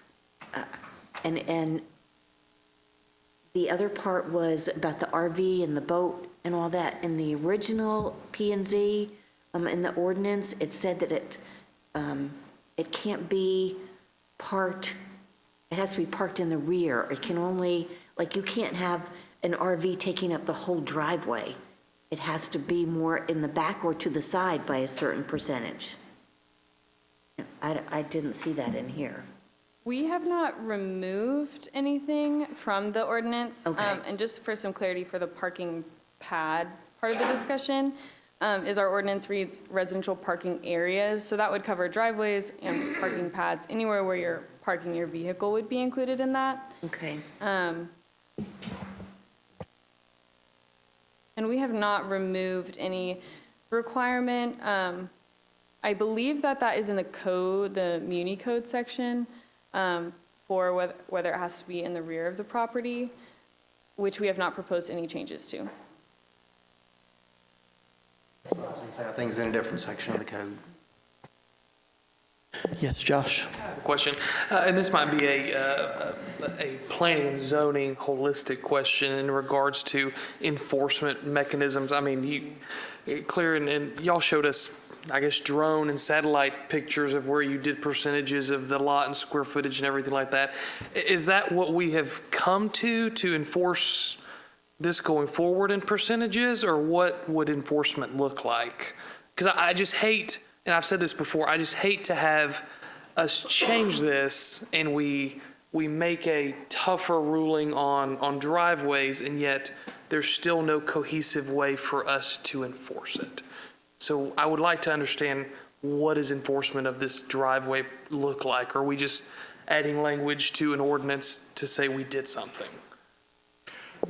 Councilman, I'll have to confer a bit more with the officers to clarify, get a more clarified response to you, but I think, yes, I mean, we will use the tools at our disposal, GIS, of course, visual, surveys if they're available, but a lot of times they're not. But I guess it sounds like more of a, like, I'm calling in kind of enforcement versus us driving around. Is that, am I on kind of par there of how this would, I'm not sure if we do violations now for this sort of thing that we already have in driveways. Typically, how, and what we've discussed is how this would typically be handled would be that existing driveways would be grandfathered in. Okay. If they then wanted to expand their existing non-conforming driveway, then they would need a permit. Then that would go through review. And through the permit review process, we can do the calculations for the lot coverage. But if I didn't get a permit and I extended my driveway, my neighbor would essentially have to turn me in. Am I correct there? Yes, as is with any permit currently. Sure. I mean, that just, yeah. One thing also there, obviously, we've got the street department out on the roads all the time, and I would always like to see us educate those people on the codes, just have a little notepad and a piece of paper. If you see something's different, you see something weird looking, just write it down and give it to enforcement, and then let them check it out. They don't need to be the enforcement, but they're out there all the time, and they're going to notice changes. So I've always felt that would be is a good way to handle those sort of things, in addition to marshals or whoever else just might be out and about. And I'm with everyone else. I have not taken a deep dive here, but I'm assuming it still has the temporary permitting for gravel driveways, does it? We don't currently. Does the new language, I know we spoke about that, I think that was an option. That was the second option. Okay, all right, okay, that was, That. okay, perfect, thank you. All right, anybody else? I'm actually reviewing it right now myself, so I apologize that I did not do that in advance. And thank you for the opportunity to review it later on. All right, we'll now move on to Josh, and I'll let you take both of those items, Josh. Okay, perfect. We'll start with the training, and through conversations through some council members, it kind of came up regarding some budget items and things like that, training and kind of what we do. And I guess I kind of want to have a discussion here on, I guess, the training I've personally done this year, and then also, I guess, procedures moving forward to help all of us know what we're doing, if we're taking training, how we share that with each other, just so we're aware of, hey, what'd you do? What'd you learn? How, what's going on? How did you contribute that? Personally, I've taken 3 classes through GMA this year. I've taken a municipal law class, a governing the commons, which kind of looked at creating win-win decisions for the community, and then a municipal finance and budgeting and taxation class. So, kind of all courses I felt would, starting run, kind of deep dive on just some particular things. But I think they're great. Some of them are a little out there. If you want to go training, that's fine. Some of them are great. But I think it just is a conversation worth having of how can we be intentional with the training that we're going to do, and how is it going to relate back to coming up here and making decisions for our city, whether that is, gas training, whether that is stormwater training that we can take through GMA or anything like that. So. Good comments, and I'll start. I've got a couple of ideas. So I'm a big proponent of training. It's helped me. Laws change. I think it's important for us to stay on top of that, and so I've done some training myself this year. I think maybe like a really good transparent way to talk about our training might be to make it part of our reports that we do at our city council meetings. And so maybe if we took some training before the November city council meeting, for example, then we could talk about it during our report at the November meeting. I do take notes, and I don't mind sharing the notes that I take for my classes with everybody. I think that might be a good way to share information as well. But I think it should be a matter of choice per person. There are things that I want to learn more about and focuses that I have as the mayor, and so I might pick or choose things that I want to take. And I will say, in the 12 years that I've been a city council member, I've taken a lot of training. Sometimes I've paid for the training myself even, so I just think it's that important. But those are my thoughts. I think it's a great thing to talk about. Anybody else? Yes. Taylor and then Meg. I'll add to that especially if you do GMA training, a lot of the best items you learn in that are actually from your colleagues across the state. When you have conversations with them, you'll learn a lot of what has worked, what doesn't work, what are issues in their community, how they've addressed them, and what successes and failures they've had through them. So I really find actually the networking portion of that and talking to our fellow city council members and mayors across the state. I mean, from everybody from Tifton to Clayton and every place in between, you will meet folks from there, and even local. I mean, even folks from Gwinnett, North Fulton, Cobb, DeKalb. You'll talk to your colleagues from your neighboring cities about not only what's going on in their city, but the issues that they're facing. Many times they're very similar to the issues that we're facing, and they've tried something and it either worked or it didn't work. And so those conversations to me are actually much more valuable than even what the folks from from GMA and University of Georgia who put on a lot of that training. They do a fantastic job, but to me, the networking is where I learn the most personally, and so I really enjoy hearing from our fellow peers across the state. Thank you, Taylor. Meg, did you want to? Yes, I wanted to say that I agree with you and Josh about it. This goes along with what I was talking about for education and training. I think it's a great idea for mayor and council and even in department heads when we have monthly reports from the different departments, and to say, something, if they went to a conference that month, say something.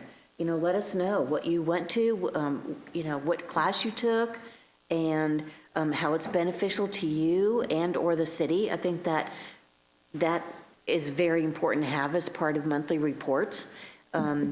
And then, we are more informed, we have more background information, and I think that's great. As far as the networking, I definitely agree with that. Georgia Municipal Association provides some great classes, but one of the things I've enjoyed most this year is going to the Gwinnett Municipal Association meetings that they have every other month. And I've met some really good, very, great other council members, and we've gotten a chance to talk about, just like you said, what works in that city, what didn't, how did they do this, how did they do that. I think those are great. When I almost wish they had them every month, but the Gwinnett Municipal Association meetings are a wealth of information, especially since it involves our county too, our county leaders. So, and I think that's important. Mention, hey, I went to this meeting, I went to this seminar, I took place in this workshop, and we can share it. And it doesn't have to be a big, long report, but I think sharing, making somebody aware that we've traveled and why, and bring something back to the city about it. So, yeah. Good deal. Any other feedback? Yes, I'll Gary? just add a few comments. I think if anybody needs training, they should get it. I do think that should be available. I will say I've been to some training that was good and some I thought was not worth it. And so it's also helpful to share that with other people. Maybe they would find it useful. Some of it I did not, but at least to let them know. But I've also felt at times in the past that there were council members that were just going to go, and I don't think anybody ought to be spending half the training budget. So in some cases, I think it's been overdone. I'm not saying by any means that's what it is here. I'm just saying that's the sort of thing I would watch for. If you need it, go get it. Make sure everybody knows about it, and I don't think there's a problem. All right, thank you, Gary. Alvin, last? I'm definitely a big proponent for the training. Me, kind of being new to this, I've found a lot of opportunities to get along, with other council members from other cities and learn from them while you're going through the training. I've taken the last GMA economic development class, municipal annexation class, which I've found to be really valuable. And then definitely I found that we can definitely bring some of that information back to share. But, I heard a lot of instances of kind of seeing where the budget did not result in a spend from department heads. I would like to see that the emphasis be put on driving training.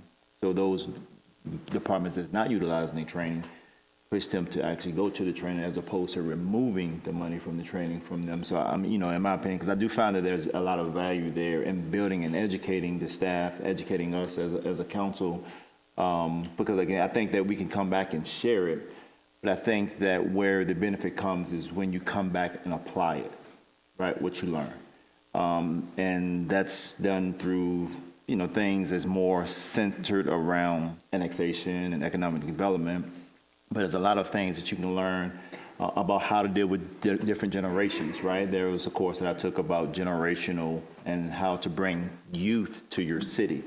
And all of those things are ways that, I feel us as council, but also staff can look to apply it and definitely speak about it and educate, but add that to our practices of how we look to develop our city. So, great question. All right, thank you, Alvin. Josh? Yes, sir. I just got one comment. Alvin brought up an interesting point, and I'm not sure, Paul or Troy, if we know the folks who didn't. Meg showed us the numbers for 23, 24, and what's projected for 25. We've allocated training and travel. Was it scheduling conflicts? Was it just something that we didn't, resources available for training? I'm not sure if we know that. Just asking. Al brought us a good point. We've got it there. We want folks to get trained. Just didn't know if it's. I'm not even sure if all the training is represented in it, because all of the managers just finished managers training, which Jane coordinated, and which I think is hugely valued because they're managing people. But I'm sorry, I leapt out in front of Paul. I just happened to be here when they were doing the training, and it was exciting to see them and how excited they were. But And that is, to your point, Mayor, that is something that Troy and I have advocated. We finally were able to get it locked in, found an instructor from UGA to come in. And I'm proud of the upward ascension of our employees into management positions. But it's unfair for us to give them responsibility without giving them authority. And so if responsibility and authority means we need to train them, and they need to understand, what it means to be a manager. What are our internal functions can be complicated. And I think everyone that participated in that, I see several in the room, I think found it valuable. And also it was a great time for them to network, just like council members, among the management staff. Because, we have a monthly management meeting, but, we update things that are going on, then they're all scattered back to do their jobs. But this helps create, I think, some cross-pollination in terms of being able to understand what every department does and how they can communicate with them better. In regards to the budget for our training internally, as you know, I'm a huge proponent of training and continuing education and lifelong learning. And we do tell the staff, we want you to be a leader in your professional organization. We want you to be a member of your professional organization because you learn so much, whether that's the Georgia Planning Association, American Planning Association, Association of Zoning Administrators, Association of Building Officials. We want them all to participate in that stuff because they learn. Troy's a member of various associations that deal with his professional degree and his certifications. But we want all of them to participate in various things. And timing sometimes just doesn't work out. I mean, they have the conference and they say, well, I just can't get there for that. And so that's generally the reason why we go under budget. They submit what they want to do, and they justify what the cost is. They tell us, what the travel is going to be, what the hotel is going to be. They tell us all those types of things. So there's intent to do that, but they always don't have the opportunity to do it because of staffing or timing issues internally. So. All right, thank you, Paul. Gary, you had... Just one comment. I think the need for it may vary by department, but certainly the department I want to push for as much training as possible is the gas department. That's just my thought. They're based on what they do on a day-to-day basis and the problems that could result if they're not properly trained. Yes, sir, I agree with you. All right, Josh. No, thank you. I do want to give a quick update regarding the Theo Hutchins Inclusive Task Force. They met 2 weeks ago, and we've got two great local residents, Chelsea and Sam, who are kind of helping lead the task force from that resident perspective, and really they have done a fantastic job on garnering community support. They've had a Facebook page, and I think there's over 100 people who's on the Facebook page now, and they're sharing it continuously. So that's great, and they're sharing back and forth. And one of the things I would want to share kind of what the mission is of the task force, and they've came up with this. This was not something that was city-led or initiated. We just kind of gave them the green light in June when we signed that, and that is pretty much it. And we've had conversations with them and what the city's looking for and what that could be, and they've really kind of opened my eyes, especially of didn't even think about that. So these are things that they've came up with to get to their mission statement, and it simply says, what is our mission? It's to build inclusive environments and utilize universal design principles for children with disabilities, create spaces and environments that are accessible and usable regardless of age, ability, or education. Gather parents with special needs children, special education service providers, support personnel, Parks and Rec staff, and other stakeholders to reach a common goal. Review and update policies to incorporate mission-focused initiatives, and educate via marketing, town halls, community engagement for better understanding of inclusion, disability awareness, and community connection. So all that comes together to formulate their mission statement, which is our mission is to create inclusive inclusive spaces for all people of all abilities by uniting parents, caregivers, educators, and community stakeholders to update policies, educate on inclusion, and allocate resources accordingly. So I think they're doing a fantastic job. I am going to request, I don't know if we need to formally request this, to extend the timeline. There was a timeline regarding a finalized report, and I think they would really like to just not have a timeline, to continue indefinitely if the entire council would be so obliged, I guess. I think it would be good to redo that resolution to make it permanent, to be honest with you. And I want to say you're doing a great job. Those two ladies are doing a great job.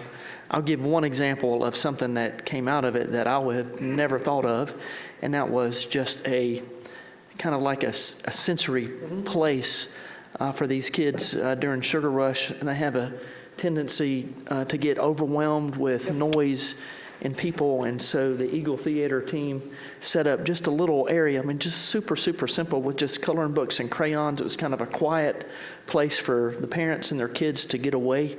You know, just I went in there for an hour just to get away from everybody myself, and it was really peaceful and cool. But, you know, those are things that honestly, because I don't have a child that is on the autism spectrum, I would never, ever think of, but it's so impactful and important to those parents and those kids. And we can do a lot of things without spending any money at all if we just think about it. So. And I was about to say, they did humbly ask, is there any money in the budget? And I politely said, no, there is not. And that was not a deterrent. Like you said, there is so many things that they are willing to do and just come together as a group to help facilitate sensory areas. There's lots of folks in the community that still have children with different disabilities and abilities that are adults now, and they're wanting to give back to those parents who are just really trying to figure out what a 11-year-old with autism, you know, how does that life look like as they continue to go on through middle school and high school. And they just want to kind of be there to be their sounding board and say, hey, let us step in. You go enjoy Sugar Rush and let us be in here, or let us be at this event. So definitely lots of things that we can do with zero money, and they are all game for that. And they are on the process of looking for certain different types of sponsorships too through their professional organizations, and I think potentially opening up to communities too. So I just want to give a quick update there. Happy to answer any questions regarding it or anything like that. Yeah, I think the next, going forward, they will probably not have in-going meeting or in-person meetings. They're going to defer to Zoom meetings, so that'll be published. And as soon as I know, we can share that and try to get that on the city website as soon as possible. So once those are scheduled, and those are open to anybody. Absolutely, no formal agenda. Just really coming together as a community. Thank you, Josh. All right, next we'll move on to this annexation. Paul, I'm assuming that's you. Yes, we received an annexation application, which under our rules I've accepted. It is through the 100% method. It's Hillside Farms, the one that you had before you, but several months ago. This annexation is again 100% method. The other one was 60% method. This one has a substantially revised site plan. It will now then move to the Planning Commission. We'll advertise it, and then most likely be on your agenda either in December or January, depending upon the timing of the notices. So. All right, thank you. Any questions of Paul? All right, no questions. All right, we'll move on to some other reports if you have them. And yeah, I will defer. We'll do a detailed dive in the management report about potential training for next week. But I would ask for Deputy Andy Smith to come up and a brief update for one of our staff, and his assistant has received an award. Yes. So the Gwinnett County District Attorney's Office does public safety awards. And so this year, Michael Parker and Sanford will be receiving one of 10 awards. It will be held at the Judicial Center in the auditorium there, November 20th at 10 a.m. So if anyone would like to come and show support for Marshall Parker and his canine, the more the merrier. So out of all the agencies. And it's, the award is for community policing. Yes, for his acts in the community and his community policing abilities and all the events that he has done. We submitted him several weeks ago for this award, and I was notified yesterday that he's getting it.